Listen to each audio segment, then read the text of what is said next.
Netcasts you love. From people you trust. This is Twit. Bandwidth for the Tech Guy is provided by CacheFly. CacheFly.com. Hi, this is Leo Laporte, and this is my Tech Guy podcast. This show originally aired on the Premiere Networks on Saturday, August 16th, 2014. This is episode 1109. Enjoy. The Tech Guy is brought to you by Gazelle, the fast and simple way to sell your used gadgets. Find out what your used iPhone, iPad, or other Apple product is worth at Gazelle.com.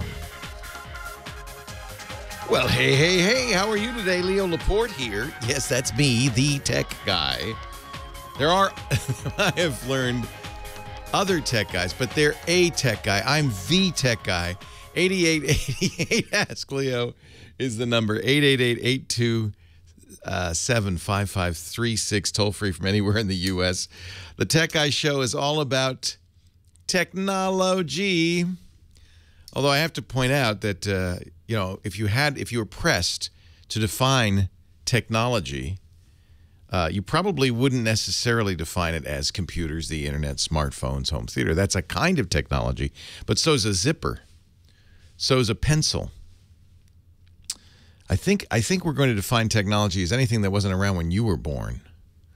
Then that's technology. To Henry VIII, a fork, that was technology. That was state of the art, man. What is this? What is this fork thing? Can you imagine a tech guy in the era of Henry VIII? Today we shall talk of forks, buttons, and the newest thing, the trebuchet. But no, this is the 21st century tech guy. So we talk about stuff that's new to us, the internet, and all that jazz.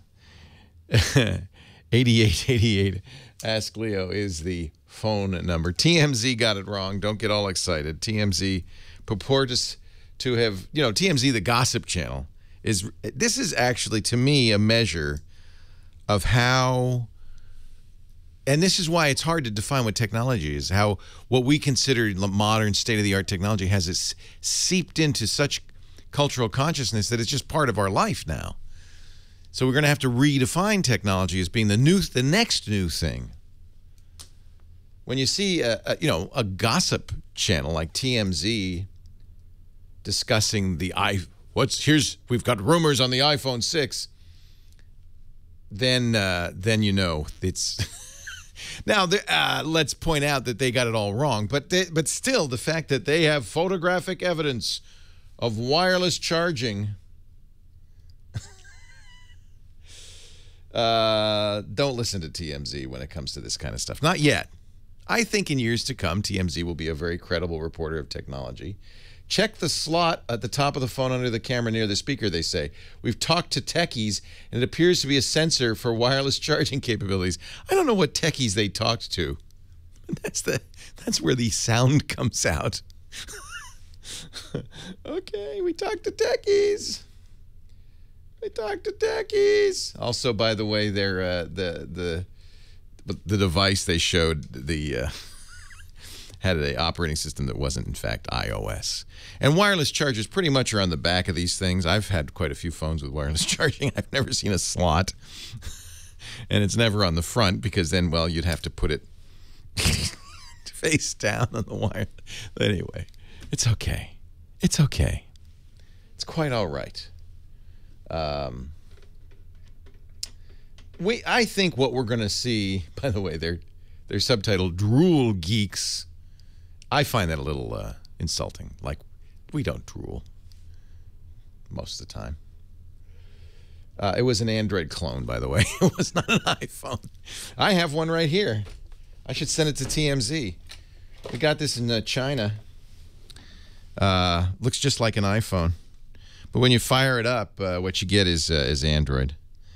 And the reason, there's a big market for these fake iPhones in China and other places because the iPhone's very, very expensive. Actually, it wasn't technically even legally available in China until very recently. So there's a market for these. It looks, the interface, the Android interface is made to look exactly like an iPhone, but it's Android. So they got fooled. They got fooled, and I shouldn't mock them, because after all, this stuff is mainstream. Almost any story nowadays has a tech component, doesn't it? So this show, I guess, I mean, in a way, we're covering modern culture, but we're covering the latest stuff, the smartphones, the home theater. Our home theater guru, Scott Wilkinson, will be here in 20 minutes. I'm excited. We're going to talk a little bit about something going on right now. It's a yearly challenge from a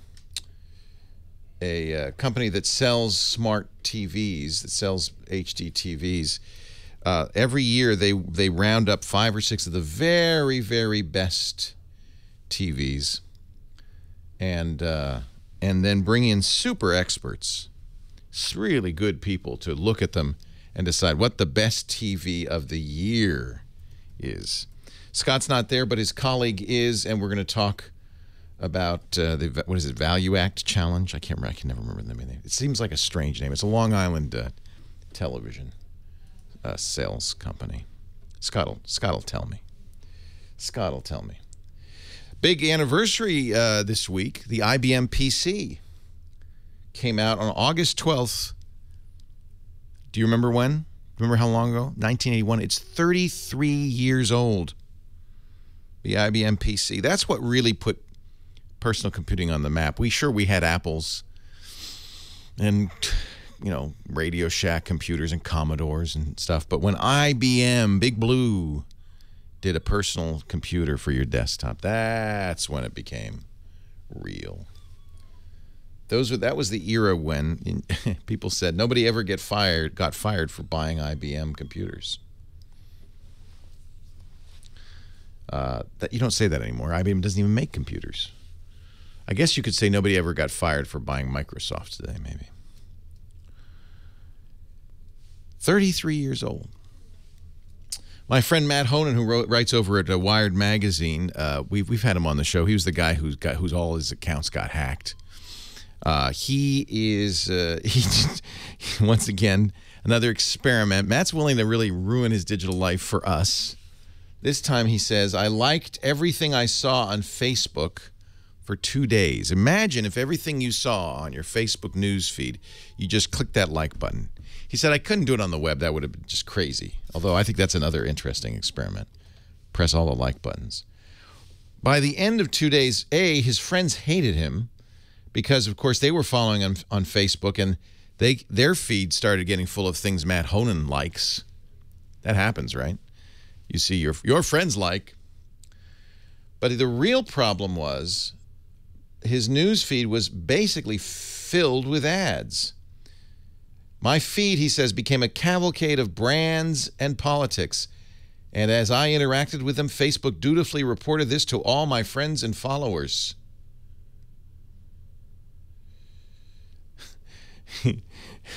Facebook Messenger had popped up, and it was his old editor at Wired, John Bradley, said, Have you been hacked? Have you been hacked? So not only, if you liked everything on Facebook, not only would it ruin your feed, but it would ruin your friends' feeds. Now we found a new way to bother your friends. Like all those brands, like all those ads.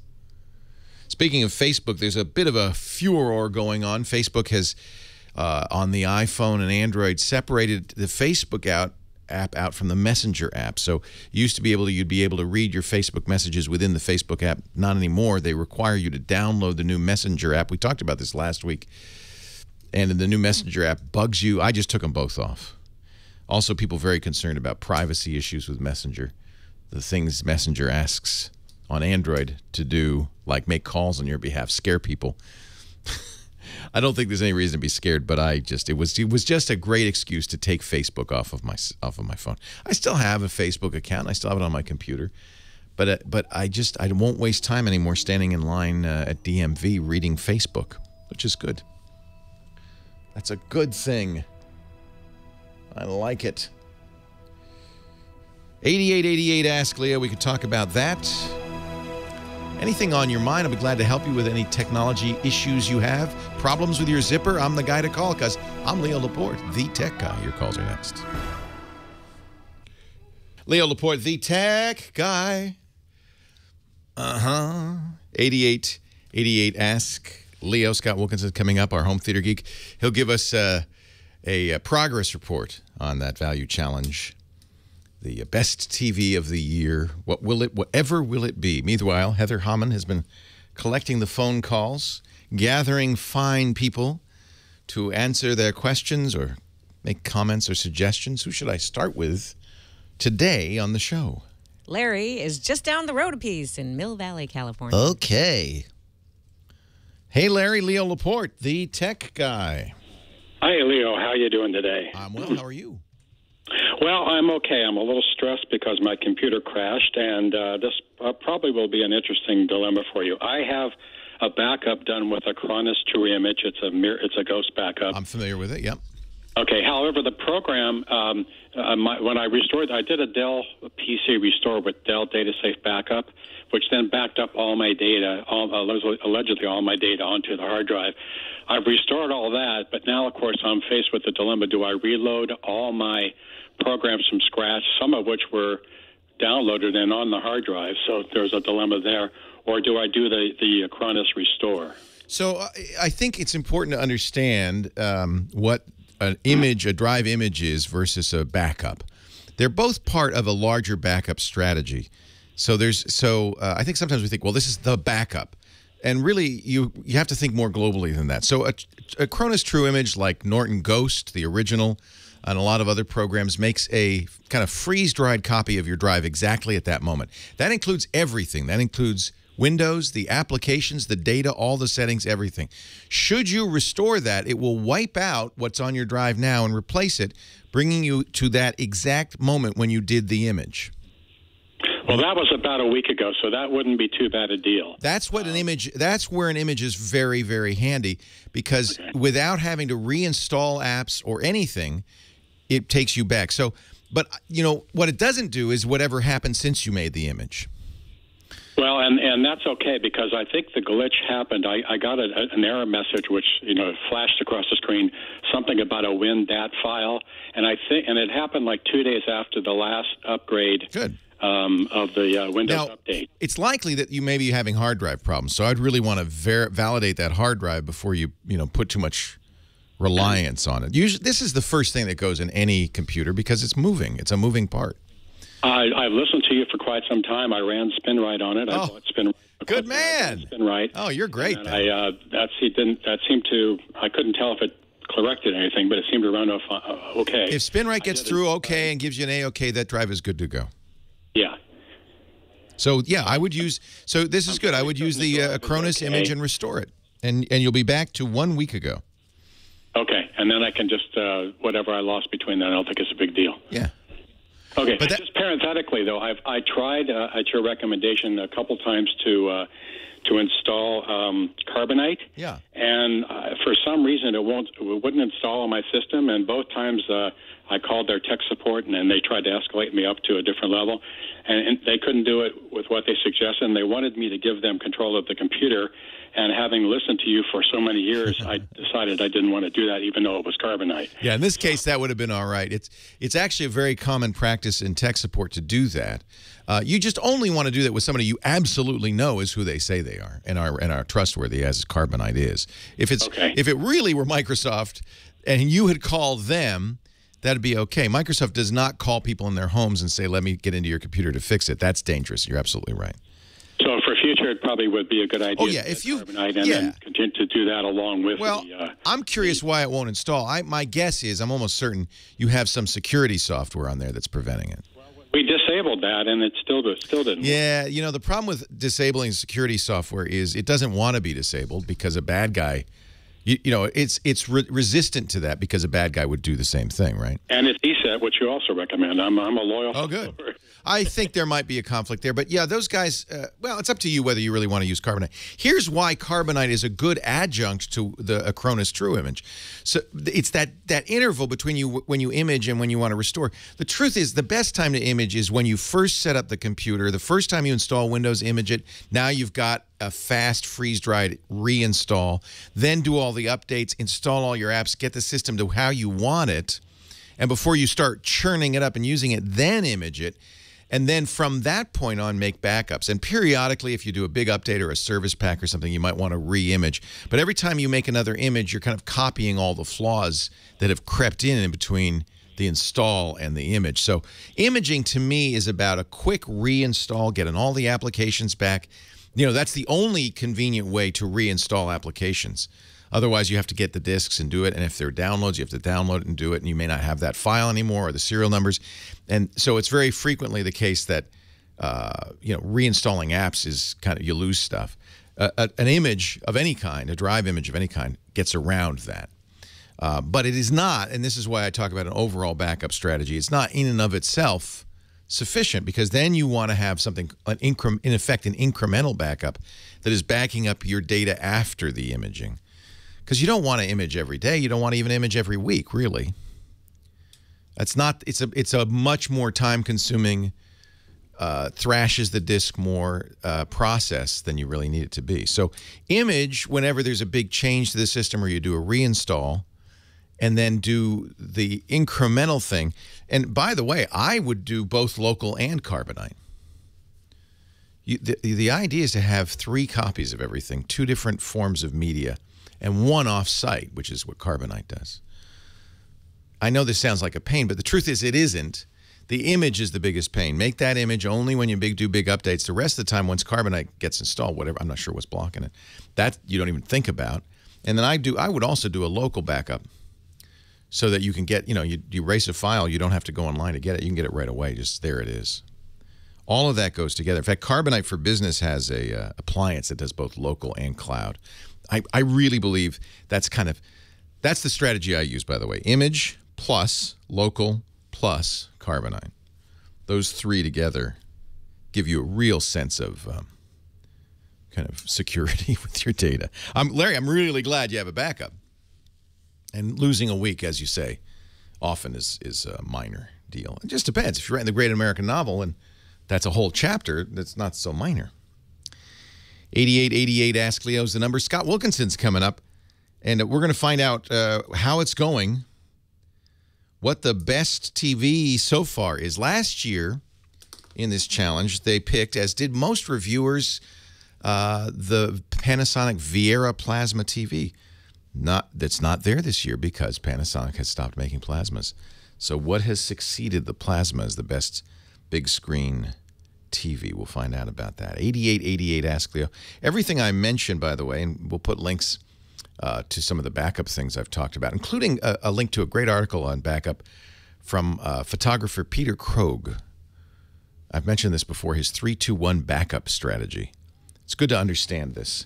We'll put that at our website, techguylabs.com, techguylabs.com. More of your calls and Scott Wilkinson right after this.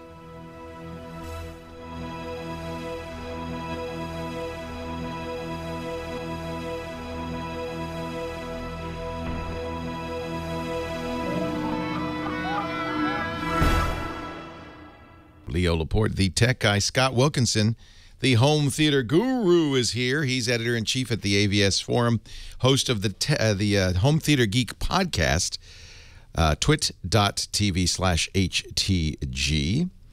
And the Value Electronics Challenge begins in just a few hours. What is that, Scott? Well, Value Electronics is a retailer in Scarsdale, New York. And obviously, they sell TVs. And now for the last 10 years, this is the 10th annual event, Value Electronics is hosting what they call a Flat-Panel Shootout. So the owner, Robert Zahn, gathers together what are generally considered among the best flat-panel TVs and puts them in a light-controlled room. He's got an interesting situation there. In his showroom, his retail showroom, actually has curtains, and it can be really light-controlled, unlike most retail showrooms. And he puts them together in a wall, and he has several very good calibrators come in and calibrate all the sets perfectly to do the very best they possibly can.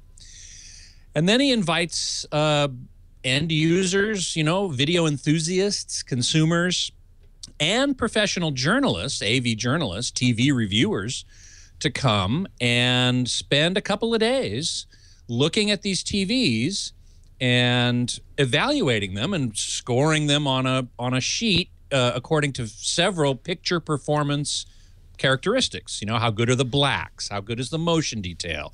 How natural are the colors? That sort of thing. He's going to stream this live. I don't know if they've done this before, but 6 p.m. Eastern tonight on live stream. Value Electronics will be streaming this. Scott has a link on his website, avsforum.com. That's right on the top of the homepage. Is this going to be exciting? Well, for video geeks, absolutely. Or is it going to be like watching a chess match? I mean... Well, in addition to the judging, to the evaluation, there are also going to be several presentations by industry experts, and I think those are what's going to be the most interesting to view on the live stream. For example, Joe Kane, the video guru I've had on my show a number of times, is going to give a presentation. Dr. Larry Weber, essentially the inventor of plasma TV, is going to be there and give a talk. Now, of course, plasma is on its way out, as we know. And the only plasma in this year's lineup is last year's winner. Now, you mentioned on the air that the Panasonic VT60, ZT60 Viera TVs won last year's shootout, and they did among the professionals. See, the judging is separated into consumers and professional reviewers. What do the consumers like? The consumers preferred the Samsung F8500. Well, that just shows you why you go with the professionals. Was a Samsung a LCD or a plasma? No, it's a plasma. Yeah, it's a plasma, and the consumers got it by preferred it over the Viera by an average. I mean, the total scoring of like 0.1. Oh, all right. So it was very, very close.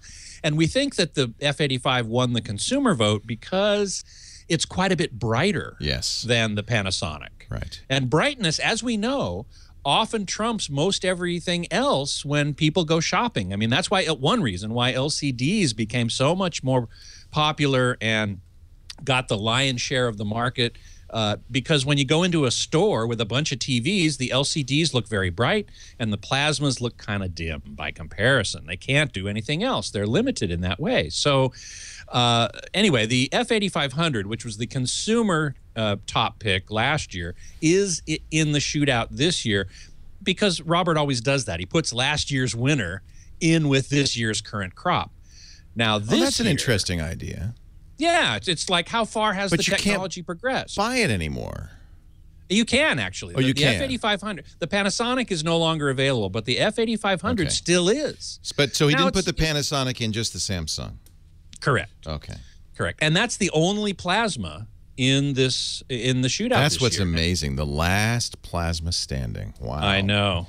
So are there 4K models, UHD there TVs? Are. Absolutely. He's got 4 of them in there. He's got an LG, 2 Samsungs, and a Sony. Now, who chooses these finalists? Well, I think Robert does, kind of based upon what is commonly out there in the world of video enthusiasts. Yeah. Already people have bought some of these TVs, and and some of them have been reviewed already, and they're generally very, very well regarded.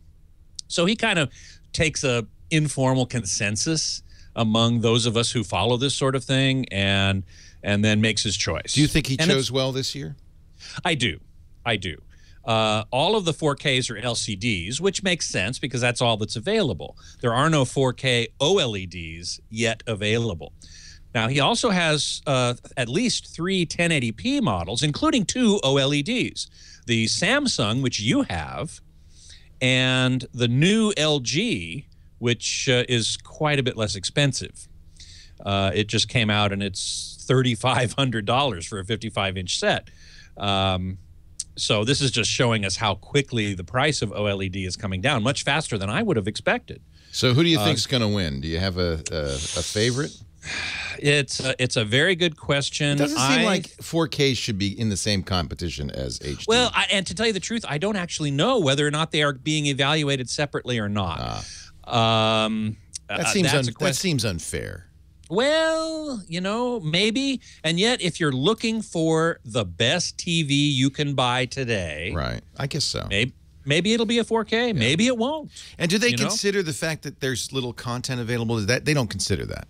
They're just saying this is the best looking TV out there. Exactly. And one of the reasons they want to look at 4K TVs is to see how well they upscale Blu-ray, how well they upscale 1080p. And if they do that really, really well, maybe they're going to outpace the 1080p models. It's hard to say. Now, of the 8 TVs, or well, at least 7, possibly 8 TVs. At least 7, possibly 8, yeah. There are 4 Samsungs. Half of them are Samsungs, 2 LGs, and 1 Sony, and a possible Vizio. Yep. Is that weird, or... some people think it's weird. I think it's a little weird. It looks almost like a Samsung love fest, and I don't think it is. It's simply that Samsung has taken the lead in many respects. Is Panasonic still in the game, or are they out? No, they're in the 4K game, certainly. So they're left out of this. Well, only because they declined to participate. Oh. They were asked. They were invited to participate, and they declined. But they won last year. I know, but they partly because they have an exclusive retail deal. Oh. And that doesn't include Value Electronics. Yeah. And so that, they could have participated. Robert Zahn would have let them in, even though he doesn't sell Panasonic anymore. Interesting. But they said, no, thanks. How do you think this, we've in the past said this is a very good way to judge what the top TVs are. Do you think it still is? I do. Yeah. I do. It's a consensus vote. I think Boy, my OLED better win. That's all I can say. It's in there, and I bet you it'll do really well. It better win.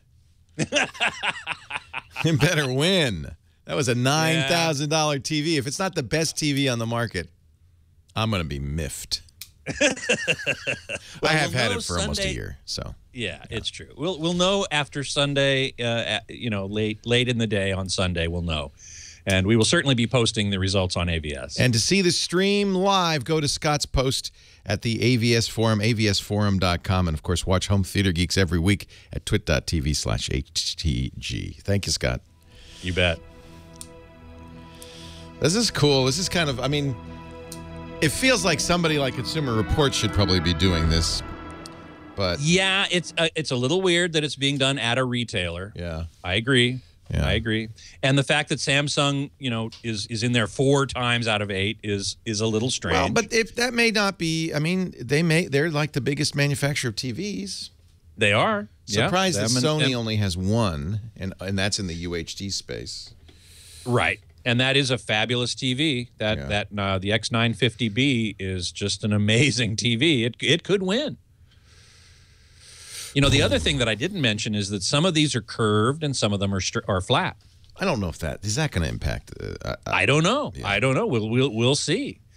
When you've got 50 or 60 people in the room, all sort of walking around, they're all going to evaluate the LCD's off-axis performance, and if once you get way off angle, A, the LCD doesn't perform very well, but B, the curve starts becoming a little more obvious. People might judge it negatively on that. I honestly don't know. I honestly don't know. But it's going to be very interesting nonetheless. He's also got possibly a 21:9, one of these ultra widescreen, 105-inch TV from Samsung, and I got to tell you, that seems a bit like an outlier. Why to compare that with the other TVs would be a little weird too. The other thing to note is that the UHD or 4K models are all pretty big. They're like in the 78 to 85-inch range, which is, in my opinion, and in a lot of other people's opinion, what you need in order to take most advantage of that higher resolution. My little 55 doesn't stand a chance, does it? That TV is a fabulous TV. There's no way around it. Now I'm going to have to go out and buy another TV. Keeping up with the Joneses. Keeping up with the Joneses. Well, at least it won't cost you as much the next time. That LG that's in there is $3,500. That's hard to believe. If that beats mine, I'm going to be peeved. Really peeved. Yeah, I don't blame you on that one. mightily miffed. Yep, indeed. All right, I'll let you have the helm for a moment. Thank you so much. So yes, but Leo, the Mex guy asked, but you like your TV, right? Yeah, but so what? It's not the best.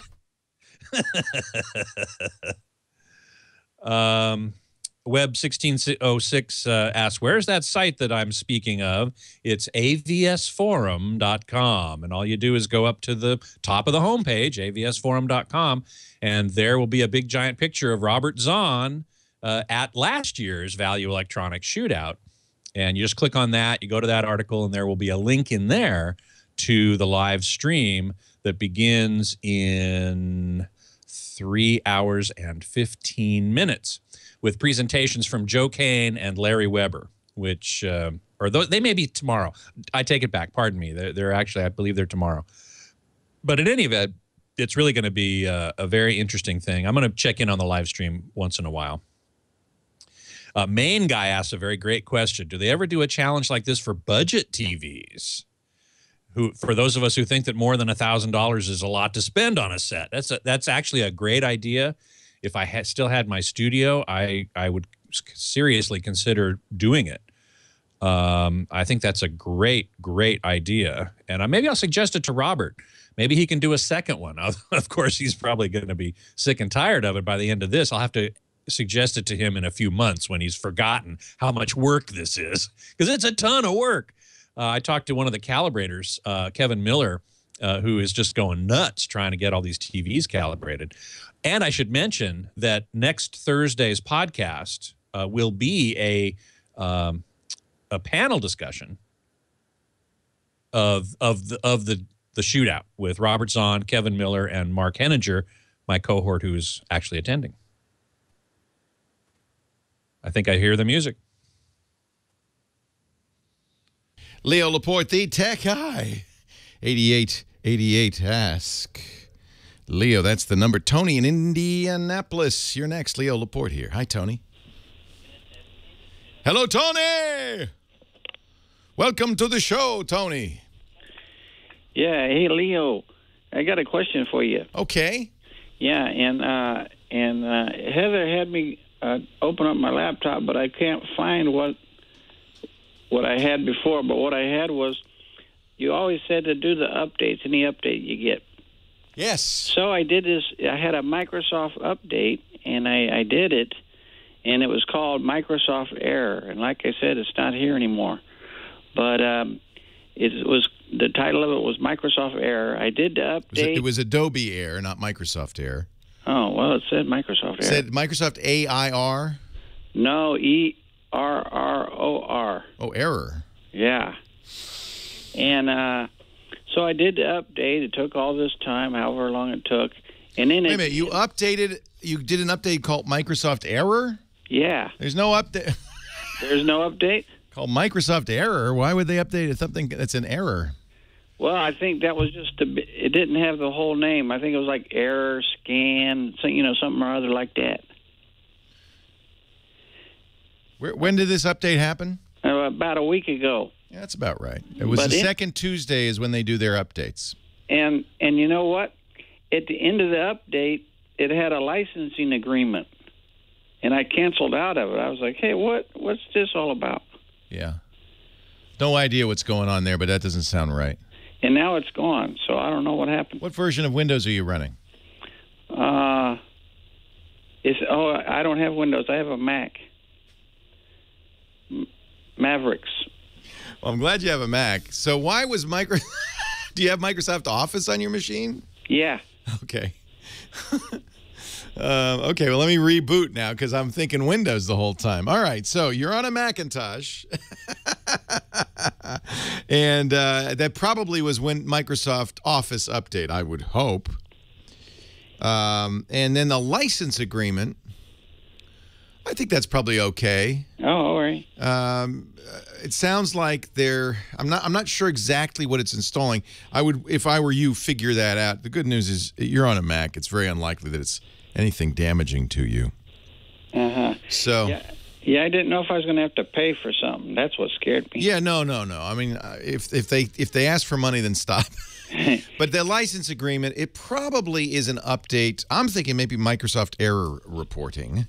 Yeah, something like that. And that is because you have Microsoft Office.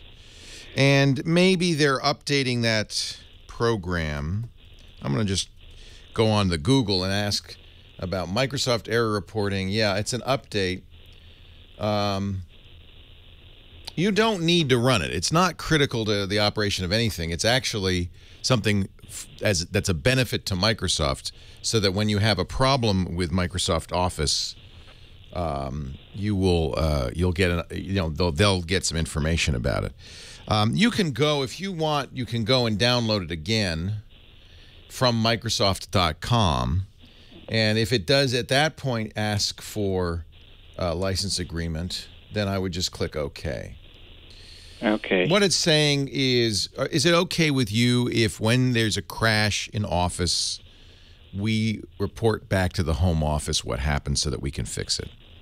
Oh. And I think that that's harmless.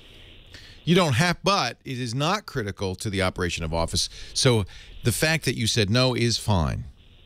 Oh, okay. You don't need to worry about it. So, I'm relieved. I was concerned, but now that I understand the full scope of what's going on, I think you're all right. Yeah.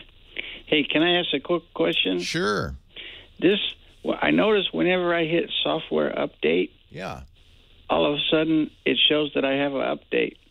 I thought, Isn't it supposed to tell you? isn't it supposed to tell you? It is. So software update just pulls up the App Store and then takes you to the update page of the App Store. And yeah, look, I see I have an update too. Yeah. It is supposed to apply updates automatically. I think what happens is it doesn't do it right away automatically. So if you check before it got around to applying it, there's probably a setting too, and maybe you don't have that turned on to automatically update. I'll have to look around and see.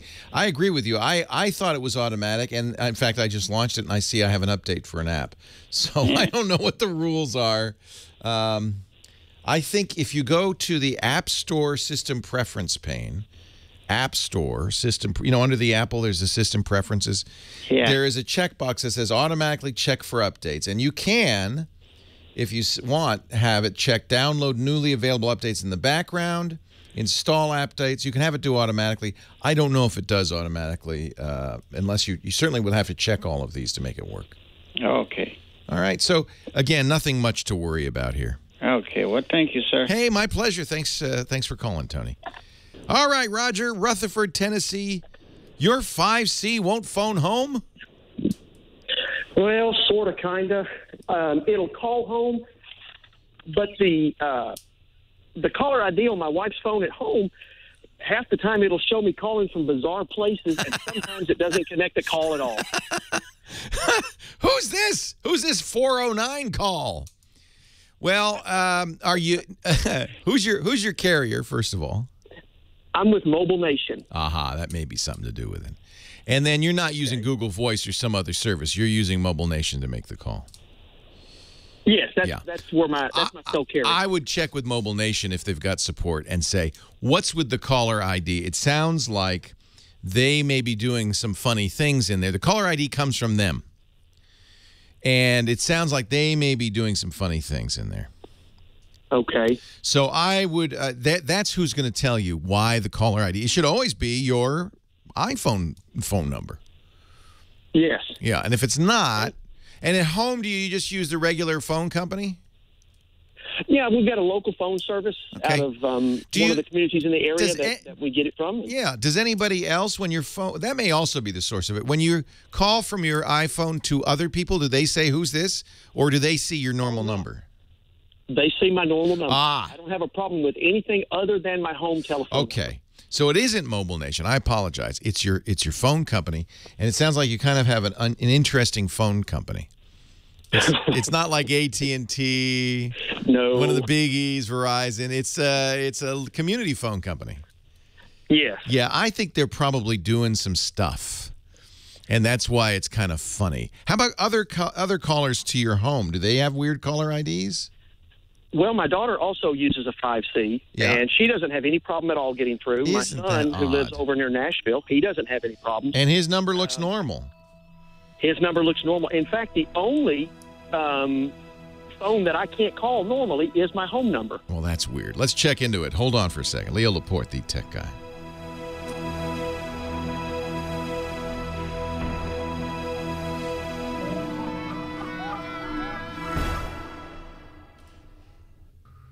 Oh, well, I guess people want to talk to Scott. Go ahead, Scott. Oh, thank you so much. Lawn Dog is having a little trouble finding that live link. You go to the top of the AVS homepage, you click on that picture, you'll get to a post which has the link in it, and I admit it's a little it's a little more buried than it should be, and I apologize for that.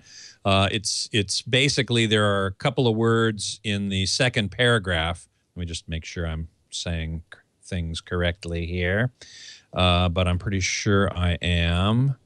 If I go to home, and then I go to this picture here, and then I go to that piece, and I scroll down. In the second paragraph, it says, fortunately, you can witness the entire event on a live online stream, which you can watch here. Those words, which you can watch here, are highlighted in blue or whatever color might be on your browser, and you click on that and you get to the live stream. I should have been probably more obvious about it, and I apologize for that. But that's how you get to the live stream, and you should be able to watch starting in just about 3 hours from now. Sometimes terminology hurts. Indeed, sometimes technology hurts. Hey, Sybil, how you doing? Lawn Dog found it. Yay. Glad to hear it. Yes, which you can watch here. Unfortunately, Tech Whiz, I am not going to IFA. IFA is the big consumer electronics show in Europe. It's in Berlin, I'm almost certain. And it's kind of like European CES. But I sadly am not going. Wish I were. It's next month. There's also another one, a broadcasters show called IBC. All of these initialisms have foreign language meanings, which I can't remember off the top of my head. But the IBC is in Amsterdam next month as well, and I won't be going to that either. Sad to say. Person asked, please recommend best 4K TV under $2,000. Thinking about Samsung UN50 HU8550 for $1,600. It's a very well-regarded TV. I haven't seen it yet myself. I don't have enough personal experience with 4K TVs to make a recommendation like that directly. But I will say that the HU8550, I'm just looking at the lineup here, is not going to be in the value electronic shootout. But I believe it's pretty well regarded. And if you go on AVS Forum and look for HU8550, you will see probably several threads that talk about whether the people who are actually own it or have seen it like it or not. That's what I would recommend doing to begin with. Rusty Bones, I could always stow away. Yeah, I could go into the wheel well. There you go. Get over to Europe that way. I remember that, how long, it was just like a couple months ago that some kid did that to Hawaii.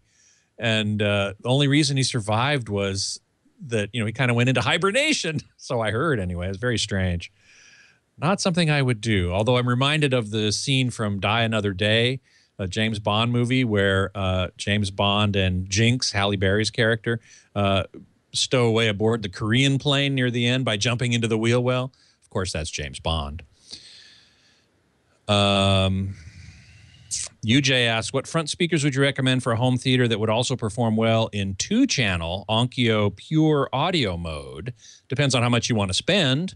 My first thought is the Andrew Jones Pioneer speakers, the floor standers in particular, the SP-FS52, which are, I just found out last Thursday, were on sale at Amazon for like $99 a piece. And I have heard those in 2-channel mode, and they sound amazing. They're remarkable speakers. They go down to about 40 hertz according to the specs, which isn't. There's 1 octave more to go for the super low bass. So you could add the subwoofer, but you wouldn't really have to. So, Mike Heiss in the chat room. Hey, Mike, good to see you. IFA is too close to CEDIA this year, right? That's another problem, is that one of the big trade shows that I do go to, which I will be going to next month, is CEDIA, and that's the Custom Electronics Design and Installation Association show in Denver. And IFA and CEDIA do happen to almost coincide this year, so I wouldn't be able to go even if I could.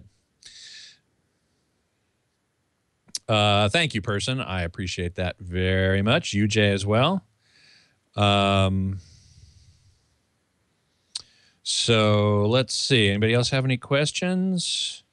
Oh, Showtime asks, what do I think of the LG Web OS? That's their new smart TV user interface.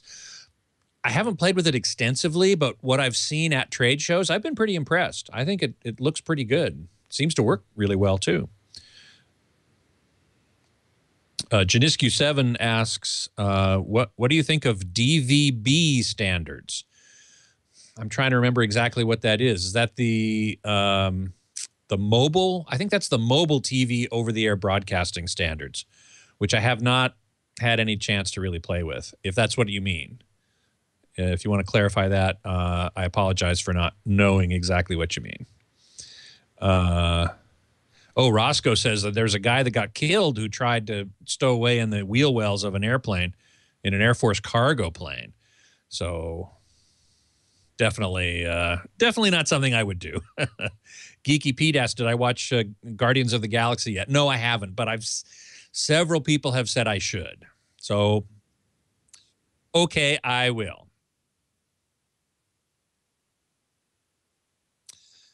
Is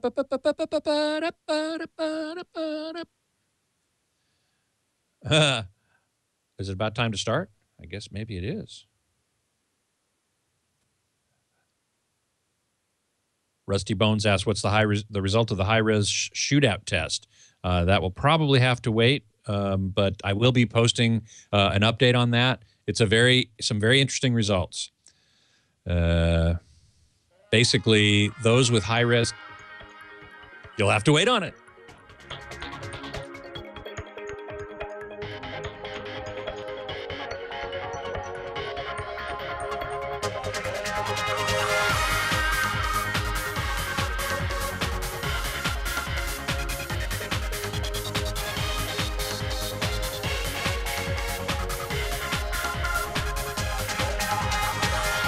Well, hey, how are you today? Leo Laporte here, the Tech Guy.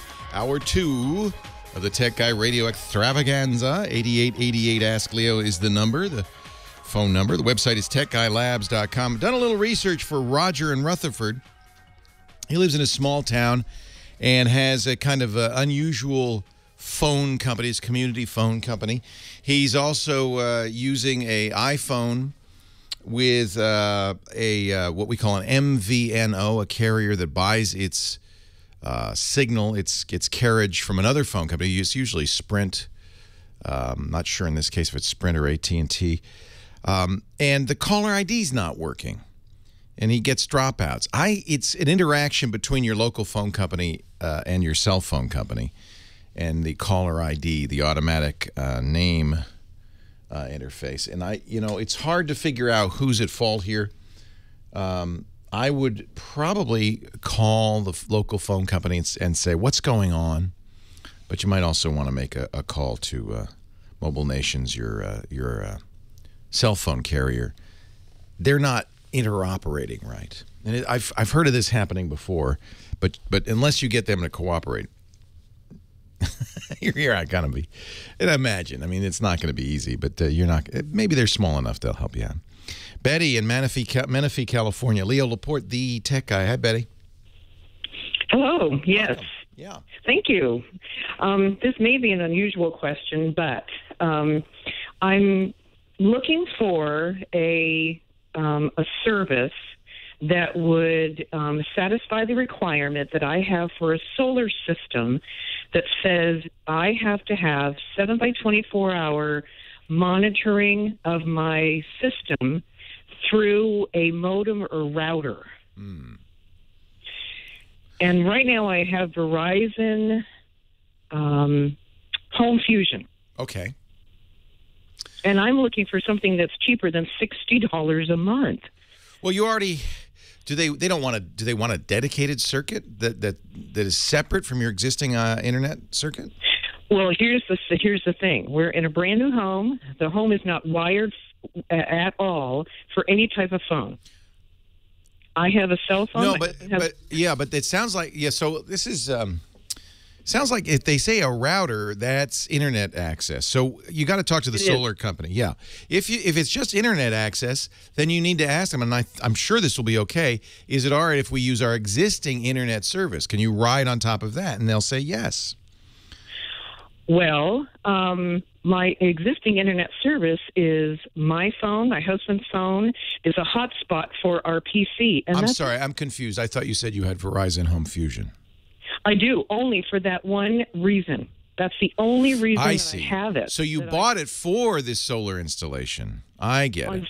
Unfortunately, the solar people didn't tell me that I needed to have a modem/router in order to do the 24/7 monitoring service. Yeah, it's like a burglar alarm, which requires a landline. We had to put in a landline, which we don't have and didn't want. Right. Because the burglar alarm doesn't work without a phone, obviously. Exactly. So your solar company wants to have live internet monitoring, and you say you don't want to have an internet service provider. Well, the situation is we have where we are right now. We actually don't need it because we use Verizon's hotspot. My husband. You're using 3G, yeah. Yeah. Well, you have your choice. You can either have the solar or have. I think they have you. You can what you should do is get the cheapest possible internet service. They don't need. First of all, I'd talk to the solar company and say, "Hey, really, you have to have this." If they say yes, you do. I did. Yeah, and they say yes, you do. Well, then go out to probably DSL would be your cheapest. I don't know how far you are from the phone. I can't get it. You can't. You're too far. No, too far. Yeah, and so isn't. In fact, I've called maybe 10 places. I just like Windstream, Wild Blue, True Connect. Yeah, and I bet they won't accept a satellite. Those are very expensive, those satellite solutions. Okay. So you have to have an internet connection for this solar.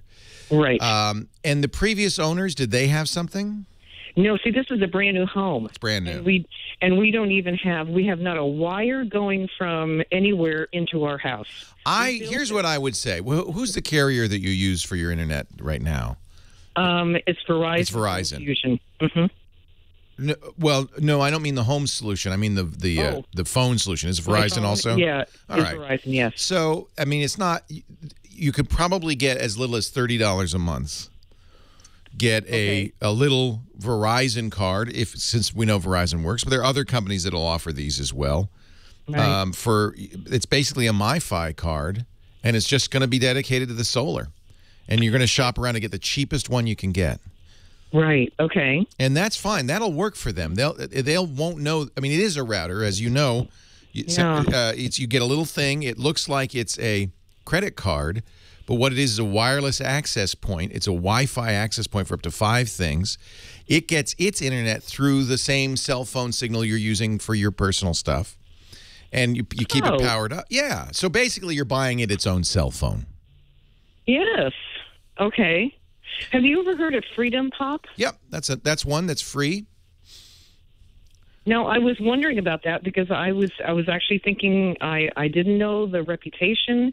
I looked into Freedom Pop about a year ago. They're still in business. Yeah, it started by one of the guys who started Skype. I mean, it's a reputable business. Oh. I wonder if they'll let you use it in this situation because my suspicion is the way that they monetize is with ads. Okay. Since nobody except the solar panels will see the ads, They may not. They may not accept that. I don't know. I mean, maybe they will. That's a good question. Don't tell them it's just a solar panel. Right. I'm not sure what the deal is with Freedom Pop. They have a hub. They call it the Freedom Hub. Right. That is basically sets up a 4G network in your house. Yes. They even have an LTE hotspot that's much like that MiFi. But yep. Yeah. If you can get Freedom Pop to work, that'd be fine. Okay, well then I might just go a little further with Freedom Pop, because that would save. Yeah. Because all you're doing is you're just buying, and I am not a techie. I am so far from being this. Well, you have to understand the normal course of events. Everybody has internet access. It's no big deal to say, "Good, we're going to make sure the solar panels can phone home once in a while." Right. You're in an unusual situation where you don't have internet access in the home. You're using your cell phones for your internet, and we've got to solve that problem for the solar panels. But just treat the solar panels as another member of the family. Give it a cell phone. Okay. Oh, well, you know what? That's a great idea. I think that'll work, yeah. I think these energy monitoring systems are pretty robust. In other words, it doesn't, if it's down for a little bit or slow for a little, it's not going to kill it. It's just periodically phoning in to say, well, she used, a kilowatt today or whatever. So I literally would get a phone for it? No. But you'd get a wireless access point that uses the data, and get the cheapest one you can get. Freedom Pop might be a great solution. It uses the data from the phone company, just like you're using it. Over the 3G or 4G, and probably 3G's fast enough, so don't get anything fancier. Okay. Yeah. Okay. Yeah, it would be. Yeah, because they did tell me that 3G would be just fine. Yeah, they don't need. It's not a high-speed connection. They're just every once in a while saying, "Well, how much did she use today?" Okay. Well, and maybe you can get your neighbor to lend you some bandwidth. All right. Talk to the neighbors. Can I borrow a cup of bandwidth? Can I? Yeah, right. Can I just tap into yours? Freedom Pop, you get if you don't use much, which you won't. It shouldn't cost you anything. Well, with Freedom Pop, you have to buy it. You have to buy the unit. Yeah, that's where they make their money, and you're using less than 500 megabytes a month, which I'm sure you will be.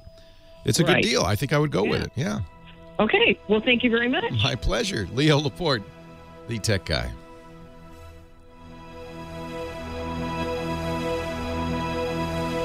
So it's like this.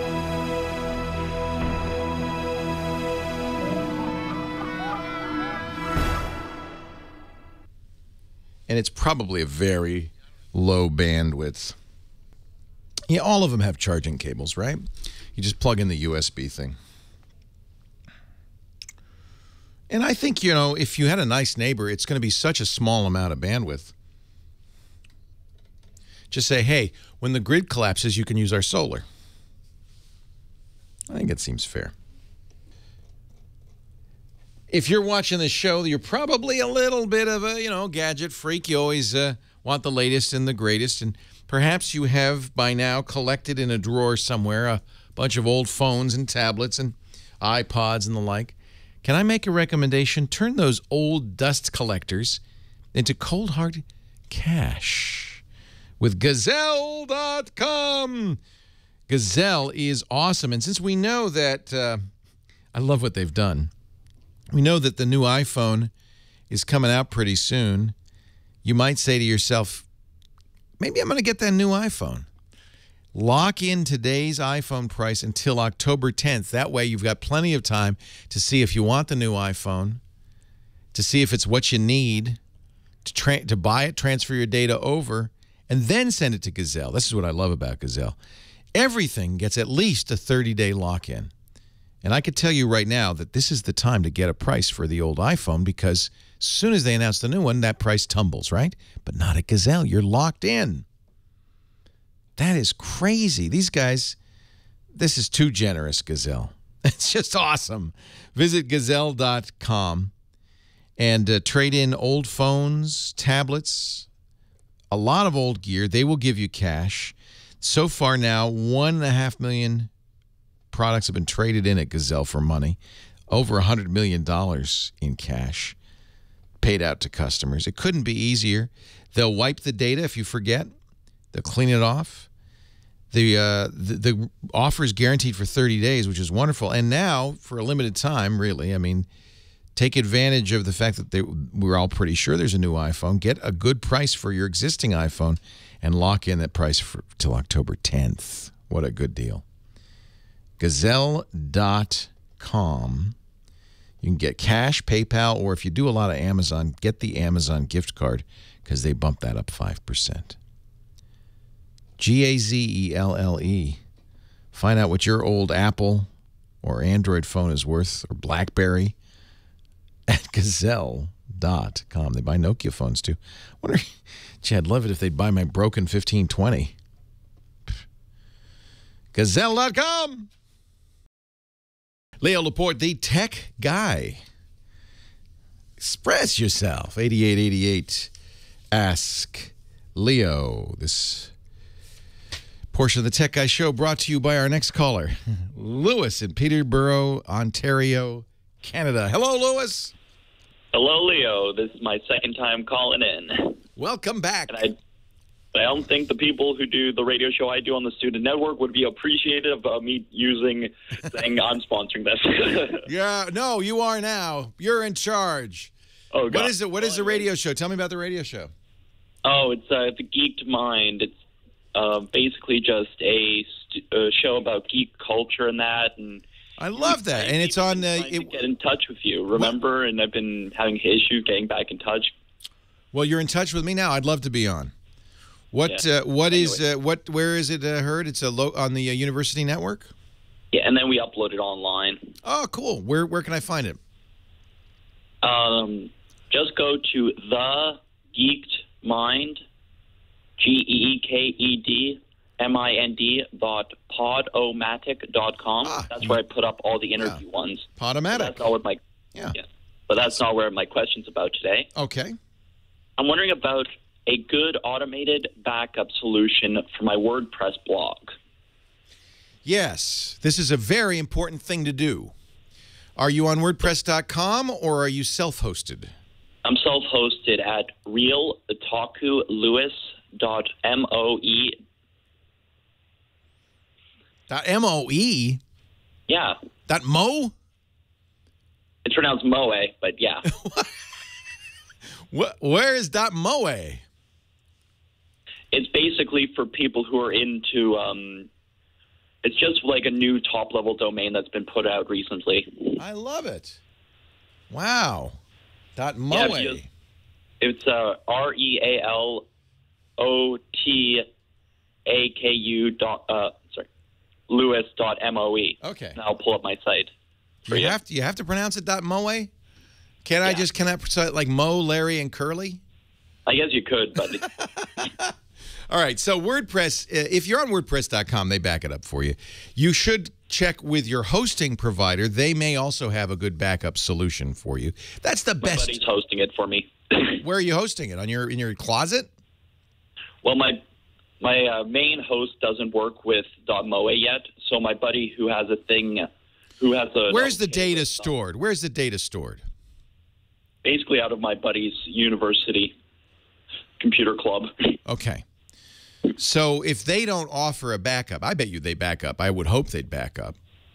Yeah. We certainly back up. On SoftLayer, they have a vault service, and we pay for it, and they back up. That's the best way to do it because it gets everything. It's like a local backup.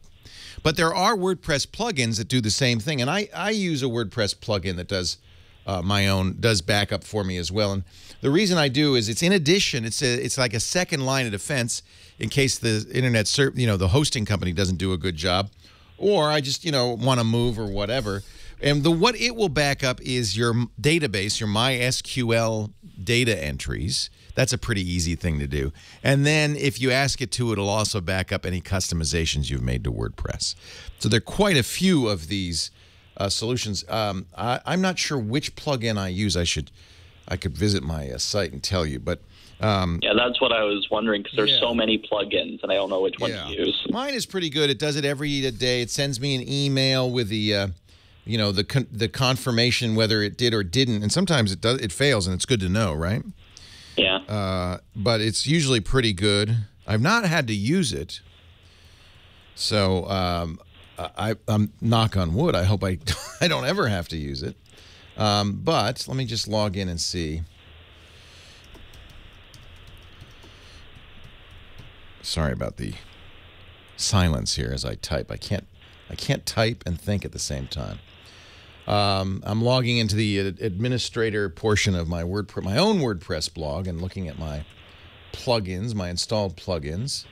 And I use Backup Buddy is the one I use. And I can't even remember if I pay for this. I think I did pay for it.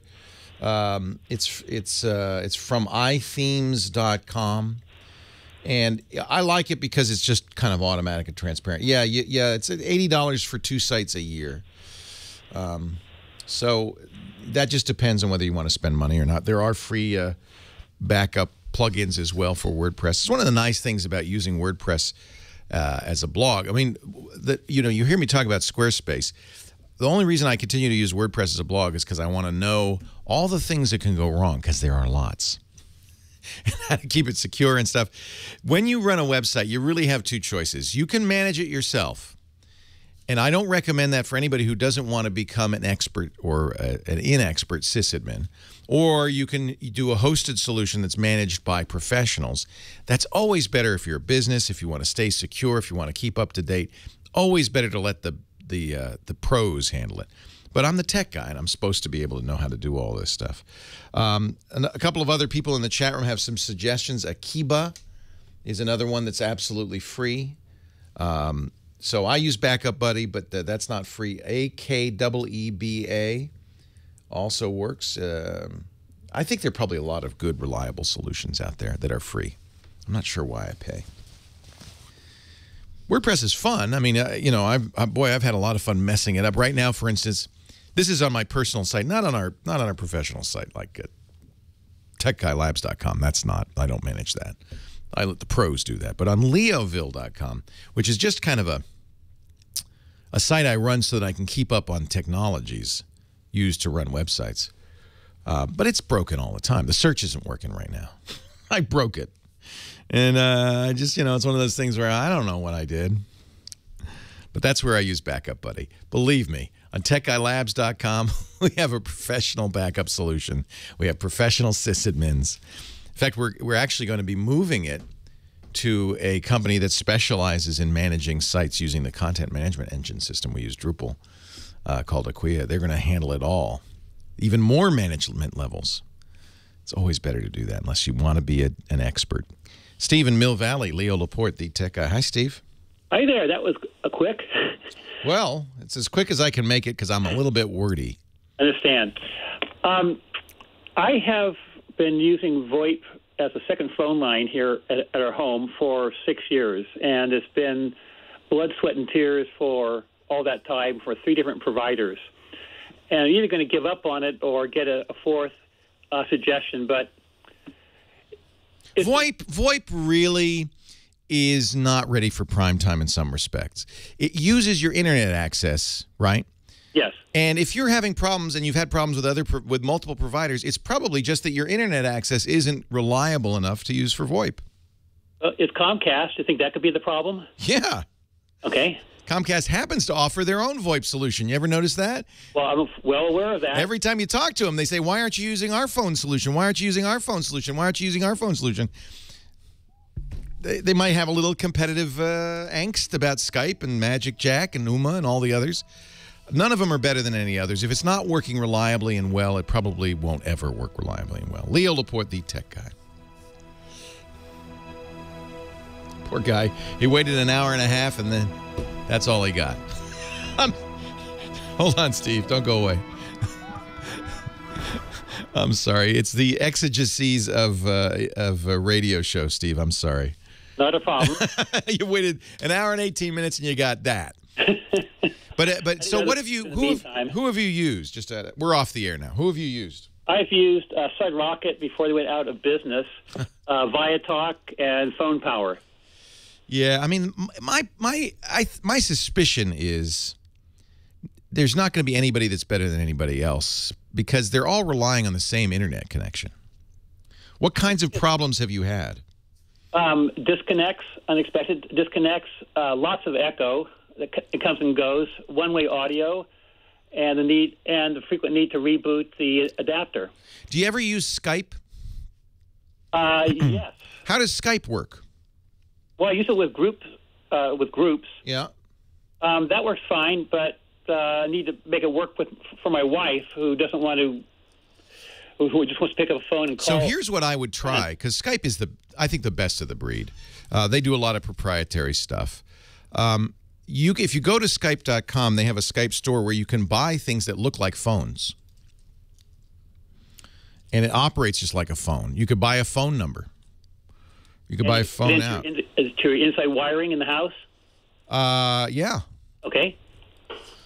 Basically, you're going to have something kind of like what you already have, which is a base station that is a computer. That's connected to the internet, and then that goes to the inside wiring. Skype, I think Skype actually, if Skype doesn't work, now of course Skype's a target for Comcast. That's the best known of the bunch. Yeah. But I think also Skype's a little cautious about screwing with them too much. I mean, Comcast is a little cautious. Right. Magic Jack has had problems. Uma is another good one that does peer-to-peer. But I think a lot of the times the problems are you're trying to use your internet connection, and I don't know. I just use Skype. We use, as you might know, if you ever watch our podcast. I know, yeah. You rave about it. That's all we ever use, and we've had good results.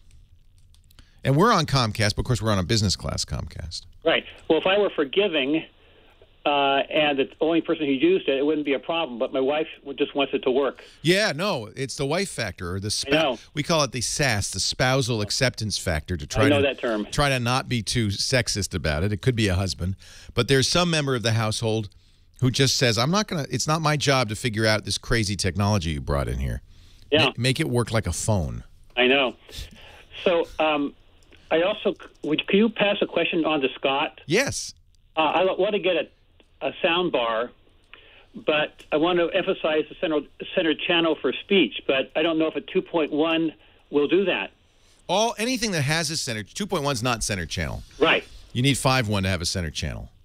Okay. Anything with 5.1 will allow you to boost the center channel. As we get older, a lot of us have boosted the center channel. But then you're not talking about a sound bar. Well, a soundbar is 5.1. A good soundbar is 5.1. Oh, really? Yeah. Oh, I didn't know you can get 5.1 soundbars. Yeah, you can. He recommends the Andrew Jones Pioneer. Right, I recall that. Because it's inexpensive and Andrew Jones designed it. So that's a 2.1. If it's a 2.1, then don't get it. The one I'm looking at is a 5.1. Oh, they have one? Well, let me see. The one on Amazon I just looked at now is 2.1. Oh, yeah. You don't want 2.1. Obviously, you don't. You know, the thing about 2.1 is I guess you can, it's simulating surround, right? Yeah. Let me just look. Andrew Jones, the SB23W sound bar. It says it's 2.1, huh? Yeah, because if it's 2.1, then that's probably not going to be the right. I thought it was 5.1. I'm sorry. Yeah, what I need is really a small solution. We have too much stuff. We have too many windows. Again, the spousal acceptance factor. Exactly. I could be 5.1, but then you got that issue with. Well, so the soundbar has 6 speakers in it. Right, I know. Oh, okay. So they do have a dialogue. I would, you know what, you could send it back if it doesn't work right for you, but I would try this. It does have a dialogue enhancement mode. That's the Andrew Jones one. Yep. Okay. Thanks, Steve. I got to run. I know. Bye-bye. Thanks. Johnny Jet is here. How you doing? Hey, Johnny. How are you? Okay. Now, I know you're not in Toronto, and I know you're not in Los Angeles.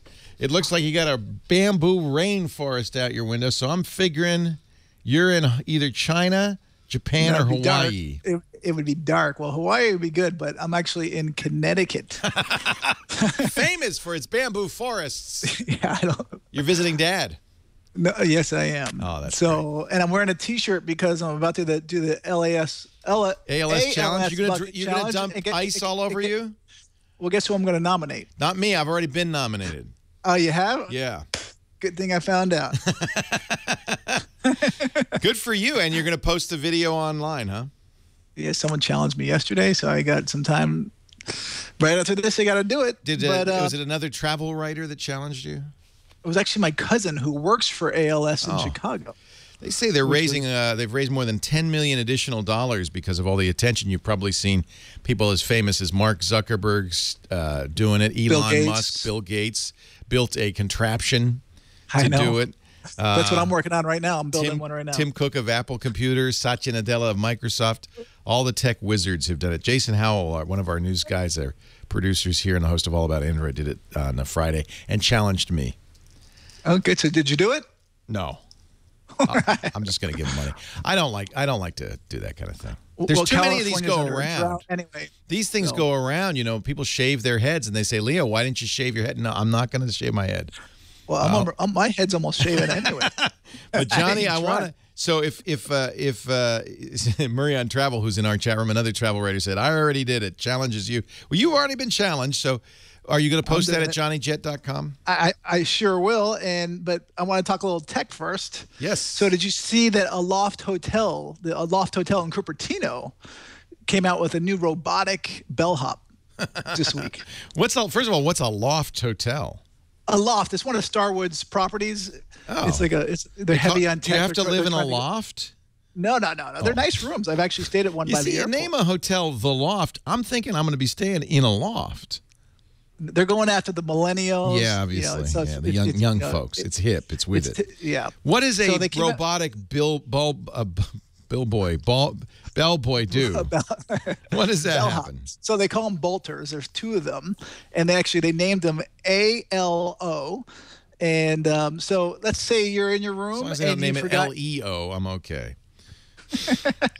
You're in your room, you forget your toothpaste or a towel. The front desk, all they do is they program it to go to your room and bring you whatever you want, and then the guest can put in a code, accept it, and they can also, in form of a tweet or in form of a tip, they can tweet how their experience was with Meet Bolt LR.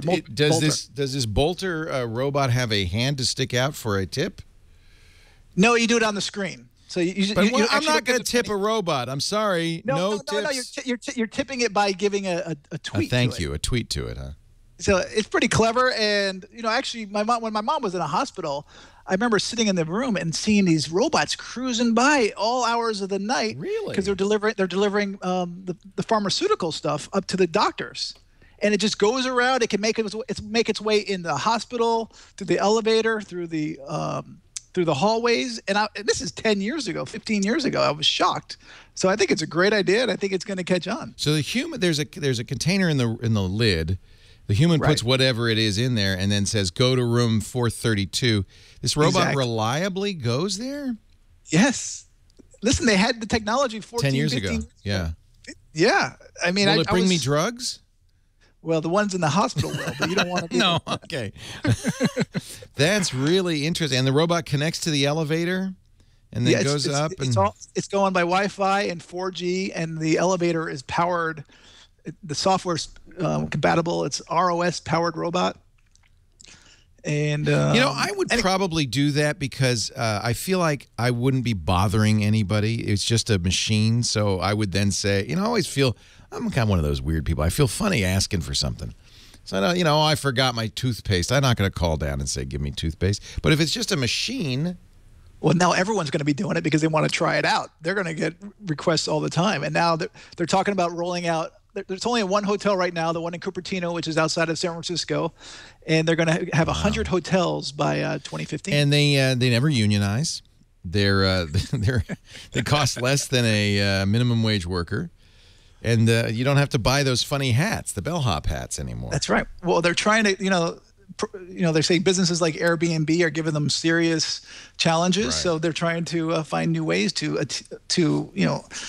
attract these millennials. And that's what they're doing. I think it's going to do it. So it actually goes live on August 20th. So right now it's in training. Part of the issue I have with this is there aren't that many low-paying, inexperienced jobs out there as it is. And we've always been saying, well, at least in the service sector, you don't have to worry about machines, computers taking over. And I guess not. Well, you won't see it at the Four Seasons or the Ritz-Carlton, but Now I guess you better get a college degree, kids, because that cheap, that low-paying job as a bellhop is going away. Wow. I agree. So I got one more. I got a website for you. Have you heard of? If the robot says, "Come with me if you want to live," what do? You go with them. You go with them. Where's Sarah Connor? No, you go with them, right? Okay. Just you bust out C-3PO or R2-D2. All right. You got a website for us? I do. How about hotelwifitest.com? I like it. Have you heard of this one? No. So, everyone's talking about, they want to have good Wi-Fi at hotels. So now here's a site where you can test the Wi-Fi in the hotel, and then you can share it with everybody. So before you book, you can search and see, how good is their Wi-Fi? Because, a lot of hotels offer it for free, but it's so slow that it's, you have to end up going to the Starbucks down the street. So in this way, it actually kind of keeps the hotels accountable, because if they start seeing all their low numbers being distributed on social networks, no one's going to book. Right. Now, this is the worst hotel in the world in San Francisco, the Roadway Inn downtown, but it's got 56.8 megabits per second. I'm staying there, and it's free. Wow. So I don't think they have a lot of users yet, but I think it's a good idea. I think the cheap Wi-Fi, the free Wi-Fi, seems to be beating the paid Wi-Fi in San Francisco anyway. Isn't that? I've stayed at really nice hotels where they make you pay for it, which I still don't understand where the budget hotels, they give it to you for free, and the expensive ones make you pay. And a lot of times it's slower at the big ones. I think the only reason the Roadway was so good is there was no one staying there. They have 100. I never even heard of it. They have 116 reviews. It's $100 a night downtown San Francisco. You can imagine. So I'd be interested to have you test it out. And see I what won't you think be testing that out. Thank you. I'll pay for your room tonight. In San Francisco, $100 a night is basically a Motel 6. But it is really, that's good. Okay, so that is Hotel Wi-Fi. Wi-Fi, that's.com. And don't just use it to see what's good Wi-Fi, but next time you stay in a hotel, add to it, because the more people who use it, exactly, better those results will do. You got that right. Johnny, we're out of time. Save your app for next week, okay? Johnny Jet, he's a world traveler. You'll find him at johnnyjet.com. Leo Laporte, the tech guy. Leo Laporte, the tech guy. 8888. Ask Leo the number. Terry on the line from Amarillo, Texas, our next caller. Hi, Terry. Well, following Johnny Jet and Leo, that's a hard act to follow. Isn't Johnny great? He's just such a sweet guy. I just adore him. He is. I enjoy everything he does. Thank you. I have a 64-gig iPhone 5, and I usually update about every other year, so I know that's coming up. And I was a Windows user and linked via iTunes back then, but I've graduated to Mac. How do I get everything off of the iPhone without losing anything and get it moved over to the Macintosh? Easy peasy. So are you using iTunes on your Windows machine now? Well, I don't use the Windows machine ananymore. Oh, okay. You've moved to the Macintosh already. Correct. All right. Just when you connect, have you? That iPhone. Have you ever connected it to any computer? I connected it to the Windows computer in the past. And that's why I'm concerned, because I know iTunes. Yeah, I think if you connect it up to, I'm not sure, but I think if you connect it up to iTunes on your Mac now, it'll say, hey, you want me to erase this phone? It's a check and see. Maybe it only does that with the iPod. If you can connect it to this new computer and it says, great, I got the iPhone, you want me to back it up there, that gives you a full backup. When you get your new phone, you can just restore from that. If not, you'll have to use iCloud for the backup. A lot of people do that anyway. You just go to the iCloud setting in your settings on your phone, and you say backup to iCloud. It'll use your Apple ID to do that. And you probably have enough space on iCloud if you haven't used it before to get the whole phone. Okay. I like to do it to a computer because then I've got a file and I can see it, blah, blah, blah. It's also a little faster to restore. But iCloud will work too. And when you get a new phone, you can restore from iCloud or restore from the computer. The new phone will actually give you that opportunity. I think with the iPhone, you can connect it to your new computer and just back it up. Awesome. That's what I needed to know. That's how you do it. And your timing is good because the iPhone 5, every other year, Apple updates and really changes the phone dramatically. The iPhone 5 was the last time. You may remember it went big, went from 3.5 inches to 5 inches, 4 inches. And then last year, they just added a fingerprint reader. There weren't a lot of changes. This September, in fact, we think it's September 9th, in 3 weeks, Apple announced the next generation iPhone. And that should be a big jump from the iPhone 5, 5C, 5S, the current version. Thank you, Leo. You're welcome. Be good. You'll be glad you waited. I'm still wondering. The rumors have been that there would be a 4.7-inch iPhone. I believe that. That's kind of now the minimum size on a smartphone, I'd say. 4 really is starting to feel cramped. And 4.7 is a good size, although you'll see phones, of course, much bigger. The Galaxy S5 is 5 inches. The HTC One, 5 inches. You know, many of the flagship phones are 5 inches or bigger. But 4.7 would be good for an iPhone. There's also a rumor, less credible, that there's going to be a 5.5-inch iPhone. We'll see. We'll see. That seems unlikely to me, at least this year. But September 9th, we'll find out, and shortly thereafter, you'll be able to buy it. And, you know, this is the tick of the TikTok cycle. You know, every other year they do a big upgrade, and this will be that year. George in Santa Monica, California. Leo Laporte, the tech guy. Hi, George. Hi, Leo. Thanks for taking my call. My pleasure. And a good afternoon to you. Good afternoon. I'm just curious. When motion picture studios make film or movies nowadays, they're going digital. That's right. Now, the DVDs that we get at the stores we rent or buy, how long is that going to be retained on that disc? Have they had a test to find out how long those things will last? Yeah, you know, we kind of look at DVDs and CDs, too, for that matter, for music, and say, oh, that's forever. I'll never forget when CDs came out. I was working as a DJ in radio, and the program director came out, and he said, look, no more vinyl records. And he took the CDs and he tossed them. He said, and these never scratch. Well, he was wrong. He found that out very quickly. They do scratch. And we also thought they never wear out. And they don't wear out in the same way that vinyl does. But there are some things that can cause them to wear out. DVDs and CDs both have the same basic technology. It's a plastic disc with a reflective surface on the label side. And then on the other side of the reflective surface, pits, little dips and bumps. And the laser reads those as ones and zeros, actually zeros and ones. So, and the way it does that is reflecting the light from the laser off that reflective surface in the back. So that's one way both DVDs and CDs can go bad. Even though they're sealed, if moisture or humidity can get in, that reflective surface can corrode and make them illegible. So that is about the only way those things can be damaged. If you keep them in a cool, dry, dark spot, they're like in the CD or DVD case, and it doesn't get too hot and it doesn't get too cold, they're probably going to last a good long time, longer than you and me.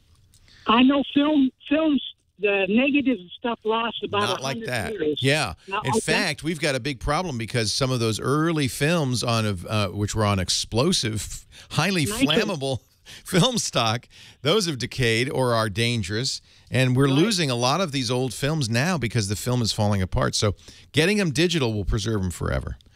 I just wonder, is there somebody from the studio that's listening now can tell me what they believe those things are going to last, because they're investing a lot of money in those movies. Well, that's not how the studio stores them. That's the good news. The studio doesn't store them on DVDs. It delivers them to you on DVDs, and that's, by the way, changing. They're stored on hard drives in the studios and in movie theaters. In fact, when most movie theaters have gone digital, there's two ways they will get the movie. One is in a big stack of hard drives, although that's less common. More and more, they're getting them the way we often get our movies these days, over the internet. Digital delivery is really a good way to get them to the movie theaters. So the good news is those movies are going to last as long as somebody keeps an eye on them, make sure they transfer them from a hard drive to the 3D optical cube storage or whatever it is that's big next. That's the biggest problem. If you think about it, it's a problem for all data. Digital data now is going to last forever, because, you know, as long as you keep every 10, 20, 30, 100 years transferring it, the real issue is, can you read it? If you had data on a zip disk, for instance, and you still have the zip disk, that data is probably still good, even though that's not the best medium ever. But who has a zip drive to read it? And so that's going to be the issue going forward is we've got the data. It's on a hard drive. I just can't connect it to the Tandy 9 million XPG computer I have because it only uses holographic cube storage. That's going to be the issue, is the formats and the way this stuff is stored. So this is actually a fascinating topic that the modern librarians are very into digital. It's all about digital archiving, digital archivists. How do you keep this stuff alive? And it's not so much bit rot, stuff wearing out. It's just keeping up with the formats. Leo Laporte, the tech guy.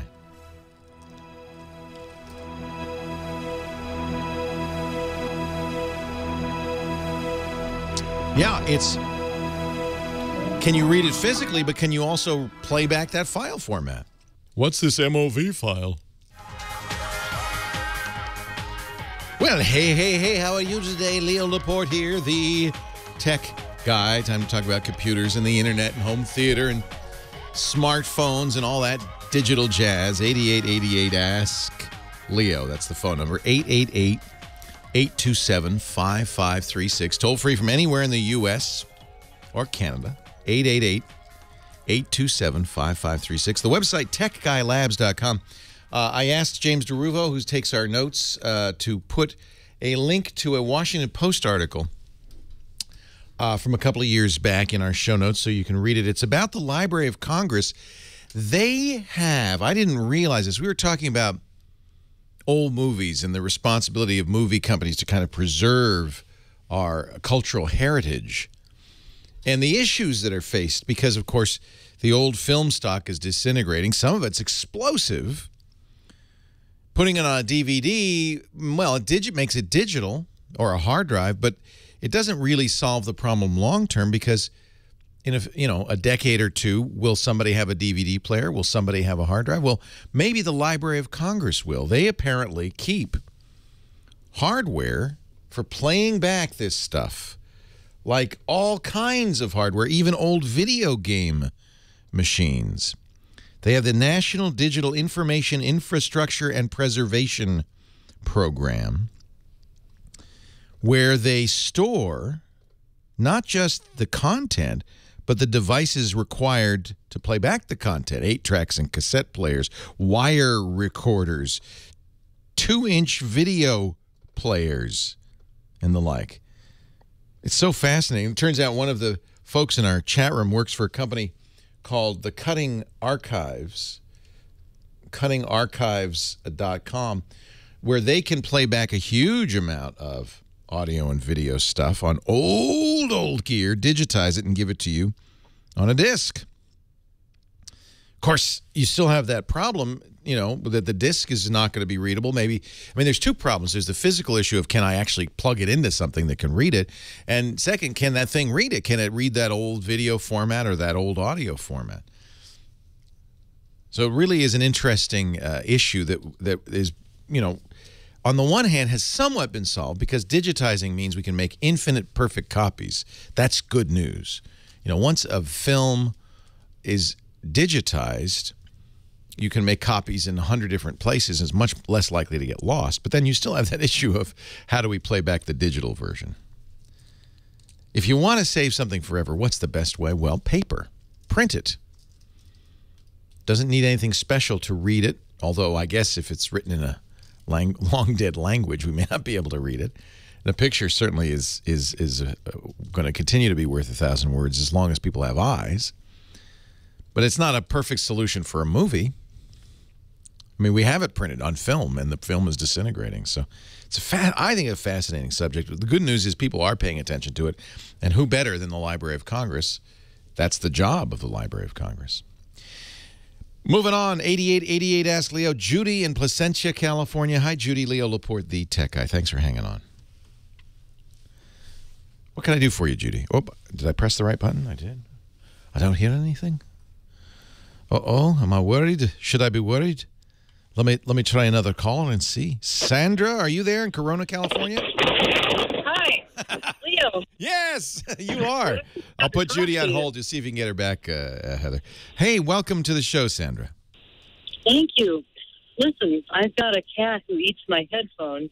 I can't keep her away from them. It's just amazing. And I hate buying you go to the OEM, the manufacturer, like Apple, and they want, $25 or whatever, Just to resolder it, huh? Well, no, this is to buy new headphones. Yeah. And I just thought, well, don't let your cat eat your headphones, that's for sure.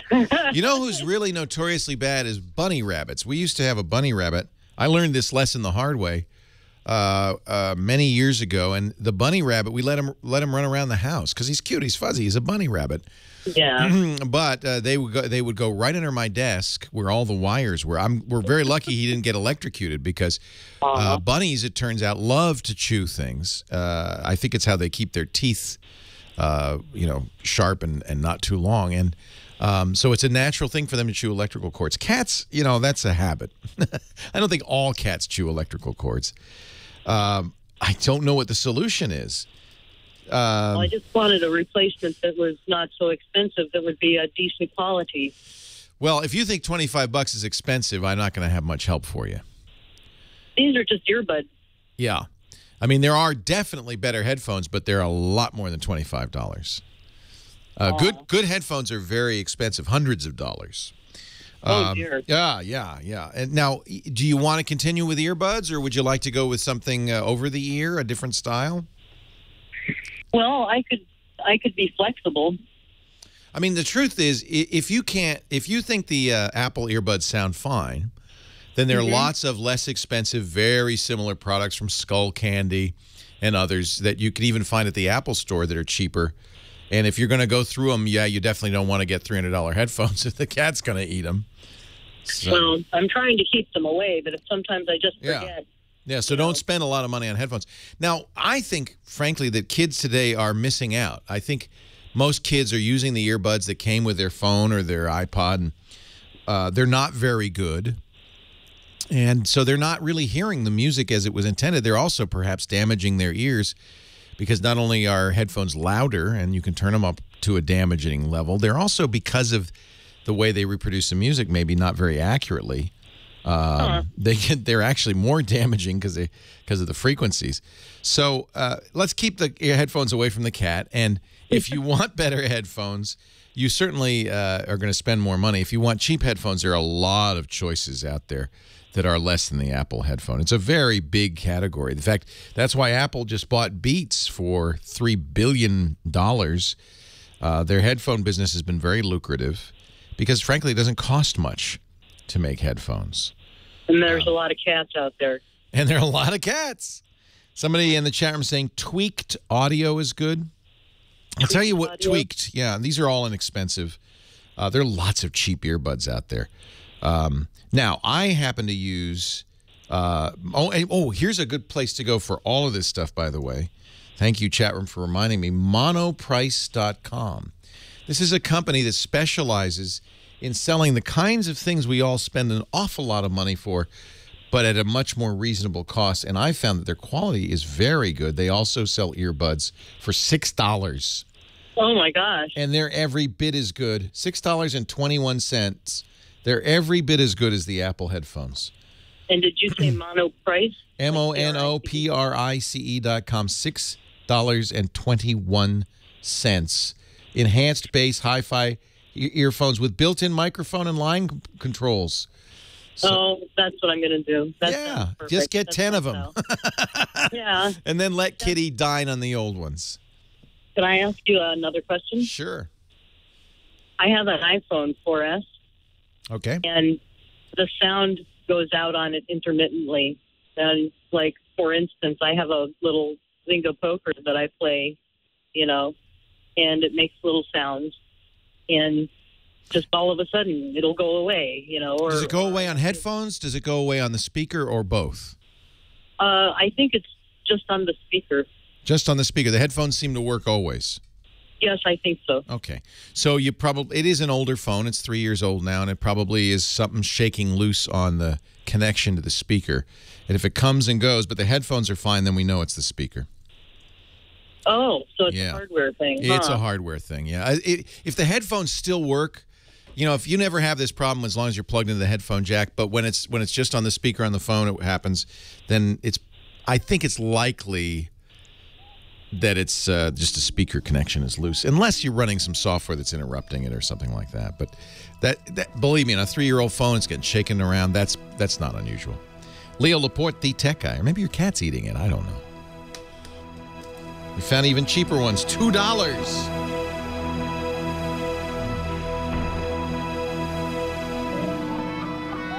Oh, these look just like the Apple ones. These are for iPhone. If you're buying headphones, earbuds for an iPhone, then the plug is a little bit different than the one on the Android phone. It is tip, sleeve, ring. It's got 3 lines on it instead of 2, and so you need that for an iPhone, and it'll say made for iPhone or whatever. The $6 ones I mentioned are actually for Android phones, and it is just tip, ring, sleeve. It's only 2 lines on it. Seems weird, I know. By the way, limit 10 per customer. So, yeah, and I think it's worth getting better headphones. I've not been a fan of the Bose Quiet Comforts, but I was talked by Alex Lindsay into buying the in-ear Bose Quiet Comforts for a ridiculous amount of money. But mostly for flying, because you turn on the active noise cancellation and you don't hear that jet sound at all. Best headphones for under $25. There you go. We can put that in the show notes. I personally think you should protect your ears and improve the quality of your music and get expensive, good headphones, not Beats. Panasonic ErgoFit. The JVC Gumi. JVC flats. The reason is most these things really probably shouldn't be expensive. House of Marley Smile Jamaica. It's made out of wood. You know it's good. The I Love City Lights. I actually have some of these. The Me Electronics, I have some of these. The HT21 Travel. I really like good headphones. Panasonic RPH. So this is good. These actually are good. I have the Me's. They sound pretty good.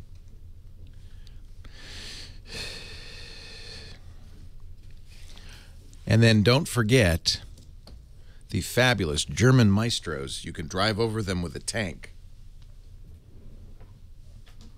because they're built like a tank. I gave these to Henry because he's never had a headphone he couldn't destroy, and he still has them, and they still work a year and a half later. The German Maestro, these things are tough. They're also expensive. I think it was somebody in the chat room who recommended those. And here's BB16's favorite headphones from Monoprice. Ladies and gentlemen, I give you the enhanced bass, hi-fi, noise-isolating earphones. They do cost a penny more.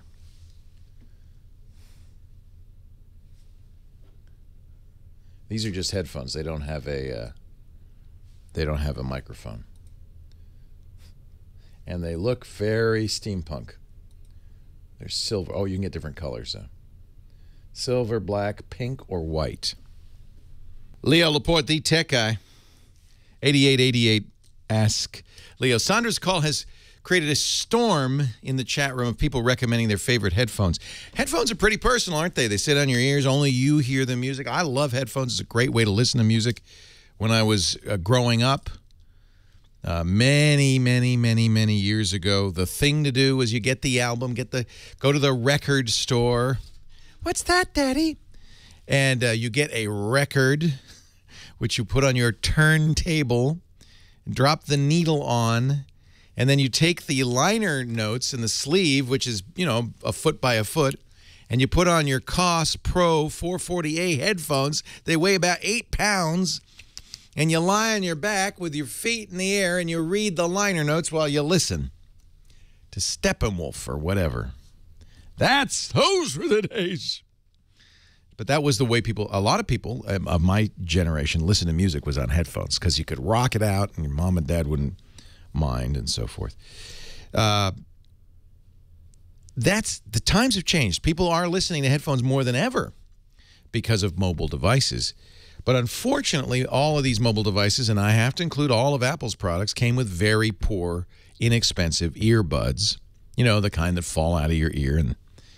And people have just gotten used to that. And so what happened is a lot of companies observed that, hey, people don't really know what a good headphone is. So we'll make a $10 headphone and charge $200 for it and put some styling on it, get some famous musician to wear them in the ad, and profit. So there are a lot of headphones now. It is a very crowded market because it's a very profitable market. Beats, for a long time, this is the company Apple bought. It was formed by Dr. Dre, featured prominent musicians wearing their headphones. There's certain, their style, you see them everywhere with the little lowercase b on them. And all the hip kids are wearing them. When Beats first started, they were made by Monster, and sold under the Beats name. And Beats was hideously profitable, making more than $1 billion a year in profits. But unfortunately for Beats, a couple of years into it, they decided they were going to design and make their own headphones, and the profit went out of the business. So the key is not to care how good they sound, not to worry, because the kids don't know. So it's a very profitable market, but it's also, because you're selling in many cases to kids, there's also a low-end market too. And I think in many cases, not all, but most cases, the $200 headphones don't sound any better than the $20 headphones. And the $6 headphones that's sold at Monoprice are probably as good as any of them. And certainly if you don't really care about music, spend $6. If you care about music, then you need to go somewhere where there are other people who care about music, really review these headphones, test them out, try them out, and give you a good information about what works and what doesn't work. And you'll see there are a lot of people who have very strong opinions about headphones. Most of the people in the chat room say, oh, no, I'll only wear X, Y, Z. And I'm a little bit, because I'm on the radio and I wear headphones all day long. I'm a little bit of a headphone junkie myself. Anybody in my business or the music business is.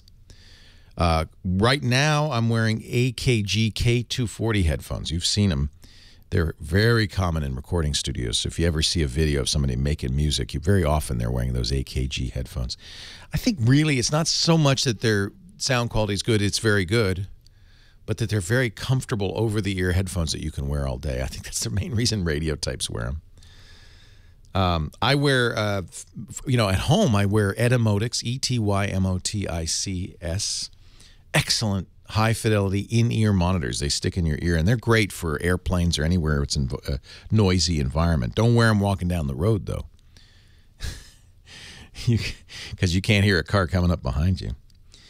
A lot of audiophiles swear by Grados, G-R-A-D-O-S, and they make some inexpensive headphones as well as some expensive ones. I don't find them too comfortable, but they certainly sound good.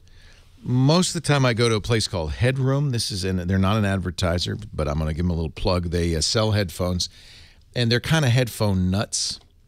And so I read their reviews of headphones, and I think that they're pretty accurate when they say something's good. So their current top 10 headphones are Shure, Audio-Technica, Sennheiser, names we've probably heard for years, Klipsch, Grado, and something I've never heard of called the Wheestone. Wheestone. None of these, by the way, are inexpensive. The least expensive is the Klipsch Image, which is only $50. That's a good price for a very nice pair of headphones. Most of them are well over $100. And if you really want great headphones, you're going to be spending many, many more hundreds of dollars. And I think a lot of it maybe is black magic. A lot of it's kind of in the ear of the beholder. So I'm not going to make it. At my age, I shouldn't be making any recommendations. But there's some ideas, Sandra. If you're happy with your Apple earbuds, don't spend more than $6. Go to monoprice.com and get the $6. They even have $1.99 headphones there, and they're just as good. And if Kitty wants to eat them, you don't care. They do limit you to 10 at once. You can only buy 10 at a time. Judy, and now I think we've got Judy back in Placentia. Hi, Judy. I hear a high-pitched whine. Now, you talked to her? I just talked to her. Judy? This is weird. Judy? Hello, Judy. All right. Back on hold. How about we go to Doug in Santa Ana, California. Hi, Doug. Hi, how are you? I'm well. How are you? Just great. I have a couple of boxes of Fortran cards that I'd really like to play. There's a great example. Those punch cards don't fold, spindle, and mutilate. And they don't fit in the CD drive. You put them in the CD, nothing happens, huh? Yeah, that's it. Anyhow, we are going to develop, we're just preparing to develop a new website, and for the first time in the company's history, we're going to go to some e-commerce. And I was referred to somebody that suggested, because they're a great web developer and they like Magento, they suggested that we ought to be on Magento for our new website. Then I happened to be talking to my local GoDaddy tech guy, and he was saying, well, gee, we can do just about the same thing, and it doesn't require a dedicated server, a whole lot less money. There's a lot of ways to skin this cat. There's Shopify, there's BigCommerce. Our sponsor, Squarespace, offers commerce. A couple of ways to do it. One, you could buy shopping cart software that you'd run on your own site. You can use a third-party service like Shopify. BigCommerce hosts the entire site with their own templates. Same thing with Squarespace. You're on GoDaddy right now? Yes. I'm not a big GoDaddy fan, to be honest with you. They do a shared server solution that's very inexpensive, but you're on the same hardware as many, sometimes thousands of other sites, and if one of them has a problem, all of them have a problem. So I don't like that kind of shared hosting, particularly. Let me talk about e-commerce and some other solutions when we come back. Leo Laporte, the tech guy.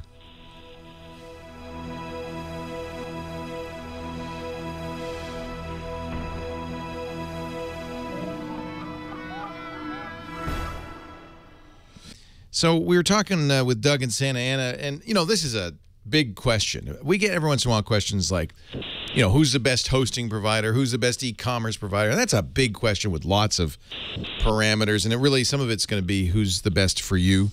I don't think GoDaddy's offering is comparable to Magento's. I think Magento is actually pretty good. We were mentioning that one of the things that I recommend and I like is offering payments through Amazon, which many of your customers already have an account with. Magento can do that, or with Google.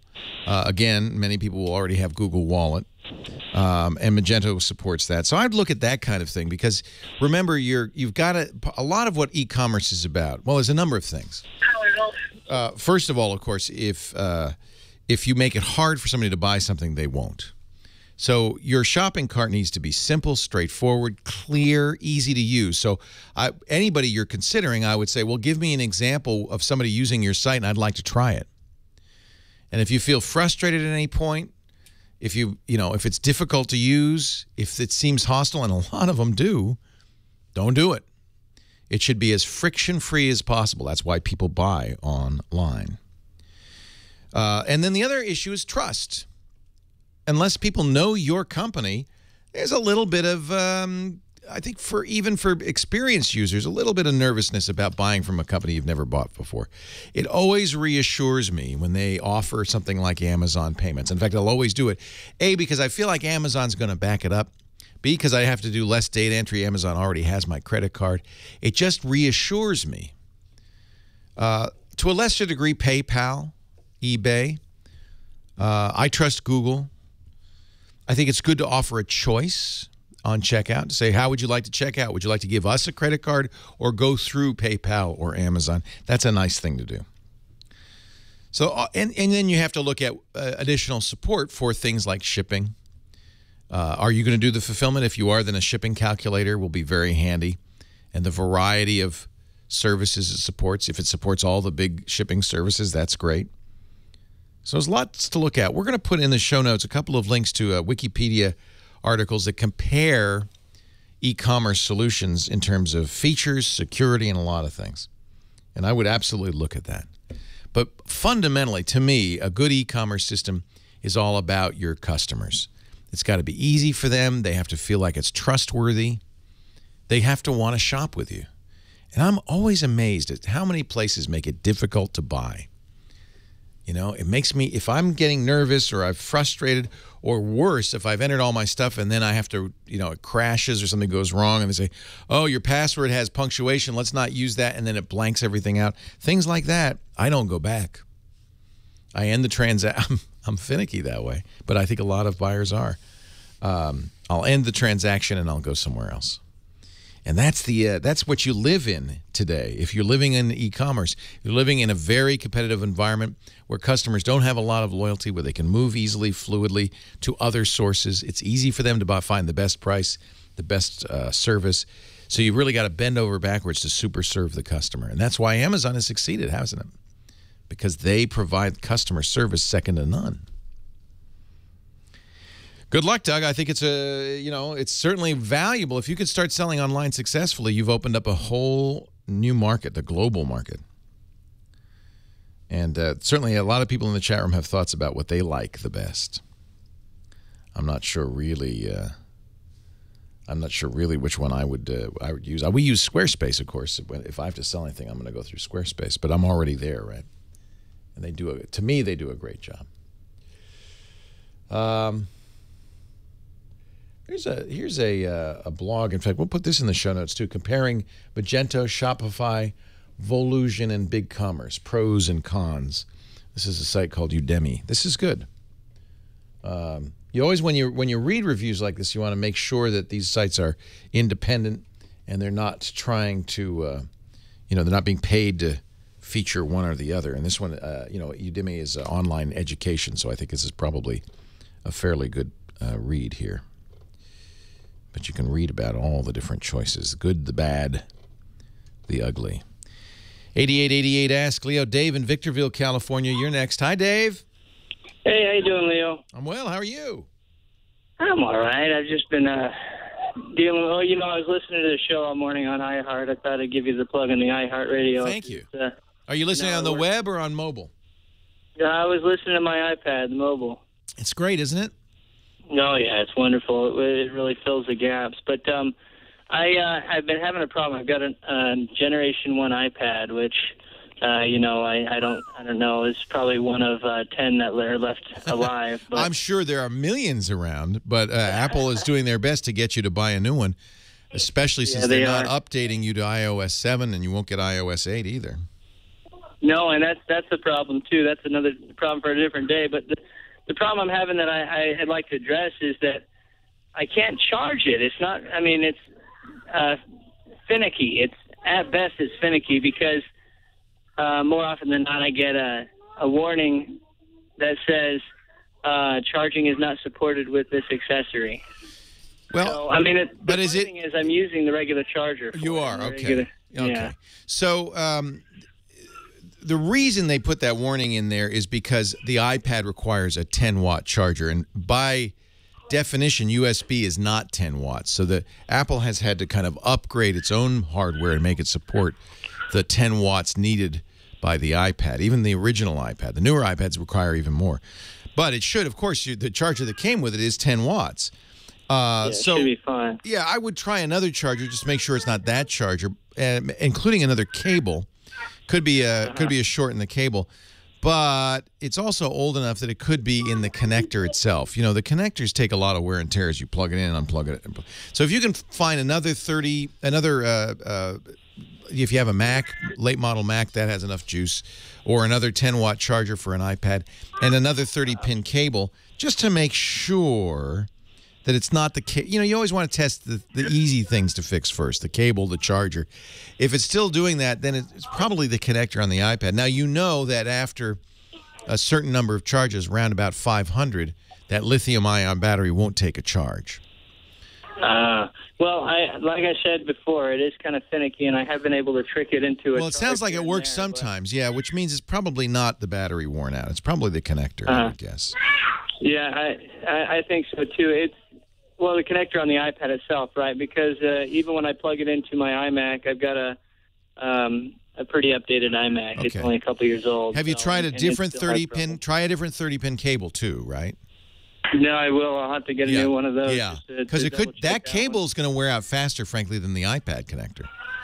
Oh, is that right? Yeah, so I would try to see if you can borrow somebody's. Don't go buy a 30-pin cable, but see if you can borrow somebody's and see if it's that, because it could very well just be the cable.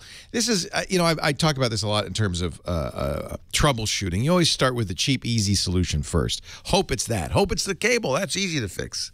Maybe it's the charger. That's fairly easy to fix. If it's the iPad, not so easy to fix. And they wear out. That thing is 4 years old now, round about 4 years old. The battery will stop taking a charge sometime in the near future. If that happens, your only recourse is to bring it to Apple, and for $100 they put a new battery in. And I probably wouldn't say do that at this point. That thing is old enough that you probably want to get a newer iPad. They kind of force you into it, unfortunately. Costco, somebody saying, has good deals on iPad Airs. You're going to see good deals as we get to the October timeframe for the new iPad on the older ones, I think. Leo Laporte, the tech guy.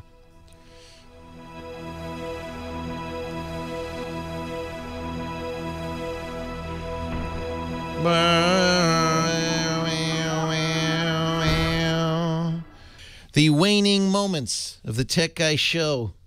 And since the moments are waning, let's bring in Nick DeBartolo, who is going to sing us out with the Gadget of the Week. Dick is Mad Magazine's maddest writer. The Gizwiz, we call him, because he's such a gadget hound. Hello, Dickie D. Leo, how you doing, pal? I am well.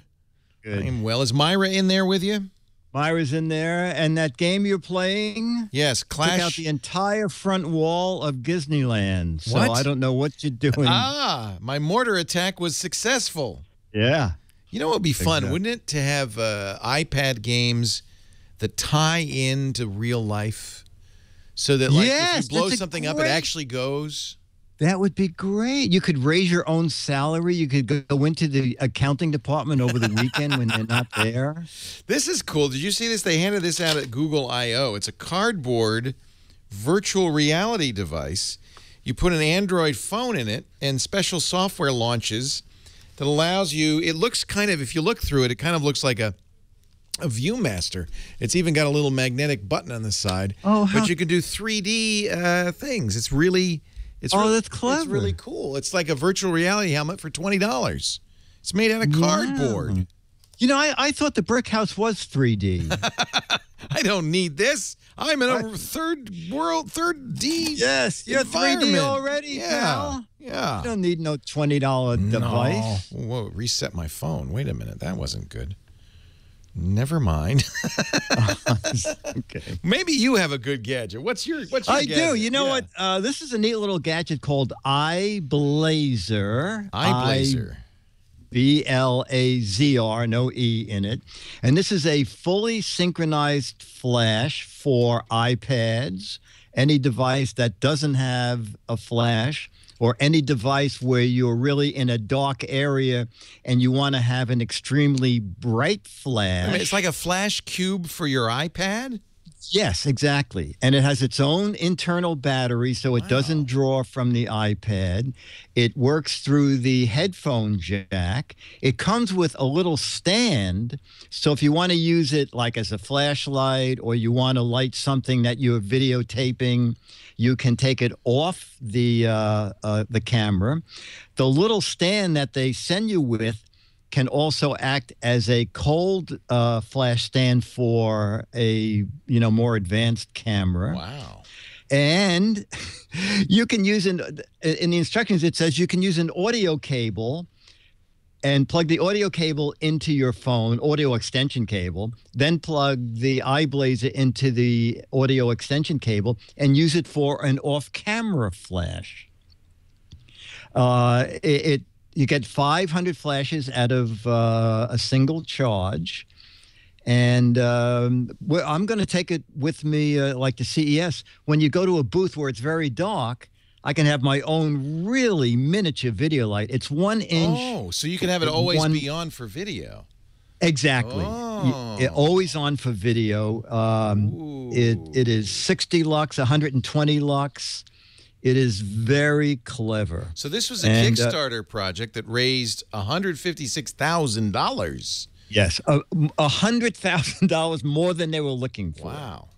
Kickstarter has really become the place to go if you want to. It's pretty neat. I'm just very glad nicely they made it. I'm just really glad they made it. Yeah. Yeah. That's neat. Under $50, and if for some reason you want the professional model that's aluminum, that I think is $20 more. Very cool. IBLAZR.com. No E. Correct. You know, you really want the new Mad magazine. Yeah. Because it features me. Yeah. I wish I were on the cover, but okay, you know. Oh, wait a minute. Hang on. He was happy for 1 week. For 1 week. No, I'm being silly. I couldn't be more thrilled. I know it's not the practice of Mad magazine to have unfamous people in their covers. You're famous. I don't know about that. But you know what's cool? I overheard a conversation between Jerry Seinfeld and Howard Stern in which they said the highlights of their career were having their faces immortalized in Mad magazine. Now I'm up in there with them. You are, pal. And Michael J. Fox is in that category too. Yes. I mean, that is a high praise. If you go to gizwiz.biz, you can get a copy of Mad magazine. I guess it's the October issue by playing What the Heck Is It? This is Dick's kind of fun contest where you see a picture of something and you have to identify it. Now, there's 12 autographed copies of Mad. It's not just a Mad magazine. It's autographed by Dick, Mad Magazine's maddest writer. You get 12 copies for the right answer, 24 for the best wrong answer. So a wrong answer is okay. Now, you only have till the end of the month, a couple more weeks left to play this What the Heck Is It? And you are playing for that October issue of Mad magazine. Forget Alfred E. Newman. It's got Leo E. Laporte in there. Yes, exactly. That is and great. Chad and Dick and Lisa. Yeah. You've been in it before, I'm sure. I've been in it, mostly my picture as Chick Glitz, my alter ego. So ego. So to have somebody immortalize you in a caricature is pretty high. Pretty neat. Pretty nifty. And even for you, that's exciting. Tom Richmond surprised me. I did not know I was in it until the artwork came back. Well, thank you, Tom. He did it was a pretty fair caricature of both me and Lisa. I think it's great. Yeah. Great. I'm pretty happy with it. Super. Well, thank you, Dickie D. Stick around. The Giz Fizz coming up right after the radio show. And don't forget Dick's website, gizwiz.biz. The only thing wrong with this picture of me, I'm wearing a suit. Yeah, well, Tom has an imagination. I've never so dressed up in my life. And it's so great that Lisa's in there, too. I think that's just fantastic. And it looks just like her. She's wearing red, too, which is exactly right. And Mark Cuban's standing in between us. So, hey, thank you, Dickie D. Great. Hang out. Thank you, sir. Bradley in Georgetown, Ontario. Nice to talk to you. Hi, Bradley. Welcome. Hi, Leo. How are you? I'm very well. That's good. So I was wondering about getting a Chromebook because I'm going into grade 9 this year. And I think it's perfect for a student. I really do. I'm more and more convinced. And I was using a regular computer through middle school, kind of more grade 8. And I just realized all the stuff I could do, I could just use it all with the Chromebook. Right. So the beauty in the Chromebook, I try Chromebooks all the time, is you just log on to your Google account and all your Google Docs are there. Schools and more, Google just announced this new classroom program, which is kind of a free replacement for Moodle or Blackboard. Many schools are using Google Docs, the word processors, the spreadsheet, the slideshow program in lieu of the expensive Microsoft Office. These are inexpensive computers, so if you lose one, it's not the end of the world. No viruses. The complexity is much simpler because it's essentially just Chrome OS. It's just a browser. Yeah, I think they're great. My current favorite is the Acer C720. Okay. But if you can wait, I know you're almost going back to school any minute now. That's $200. The next Acer, the 13-inch, is going to be running a fast NVIDIA K1 processor and has 4 gigs of RAM. that makes a difference. 4 gigs is a nice thing to have on a Chromebook. But that's not, it's pre-order right now. It's not out yet, and the Acer has not said when that'll be available. The second generation of that, the one with the new K1 processor, will be even faster. These are getting better and better. Highly recommended, Bradley. Leo Laporte, the Tech Guy. Have a great Geek Week. Bye-bye. Well, that's it for the Tech Guy Show for today. I'm Leo Laporte. Thank you so much for joining us. Don't forget, the Tech Guy is just the tip of the iceberg. We do nearly 30 shows now on the Twit Netcast Network, and you'll find them all at twit.tv. We talk about Windows on Windows Weekly, Macintosh on MacBreak Weekly, iPad on iPad Today. You get your daily dose of tech news from Tech News Today, and our weekly roundtable show, This Week in Tech. It's all at twit.tv. And I'll be back next time with another great Tech Guy podcast. Thanks for joining me. See you next time.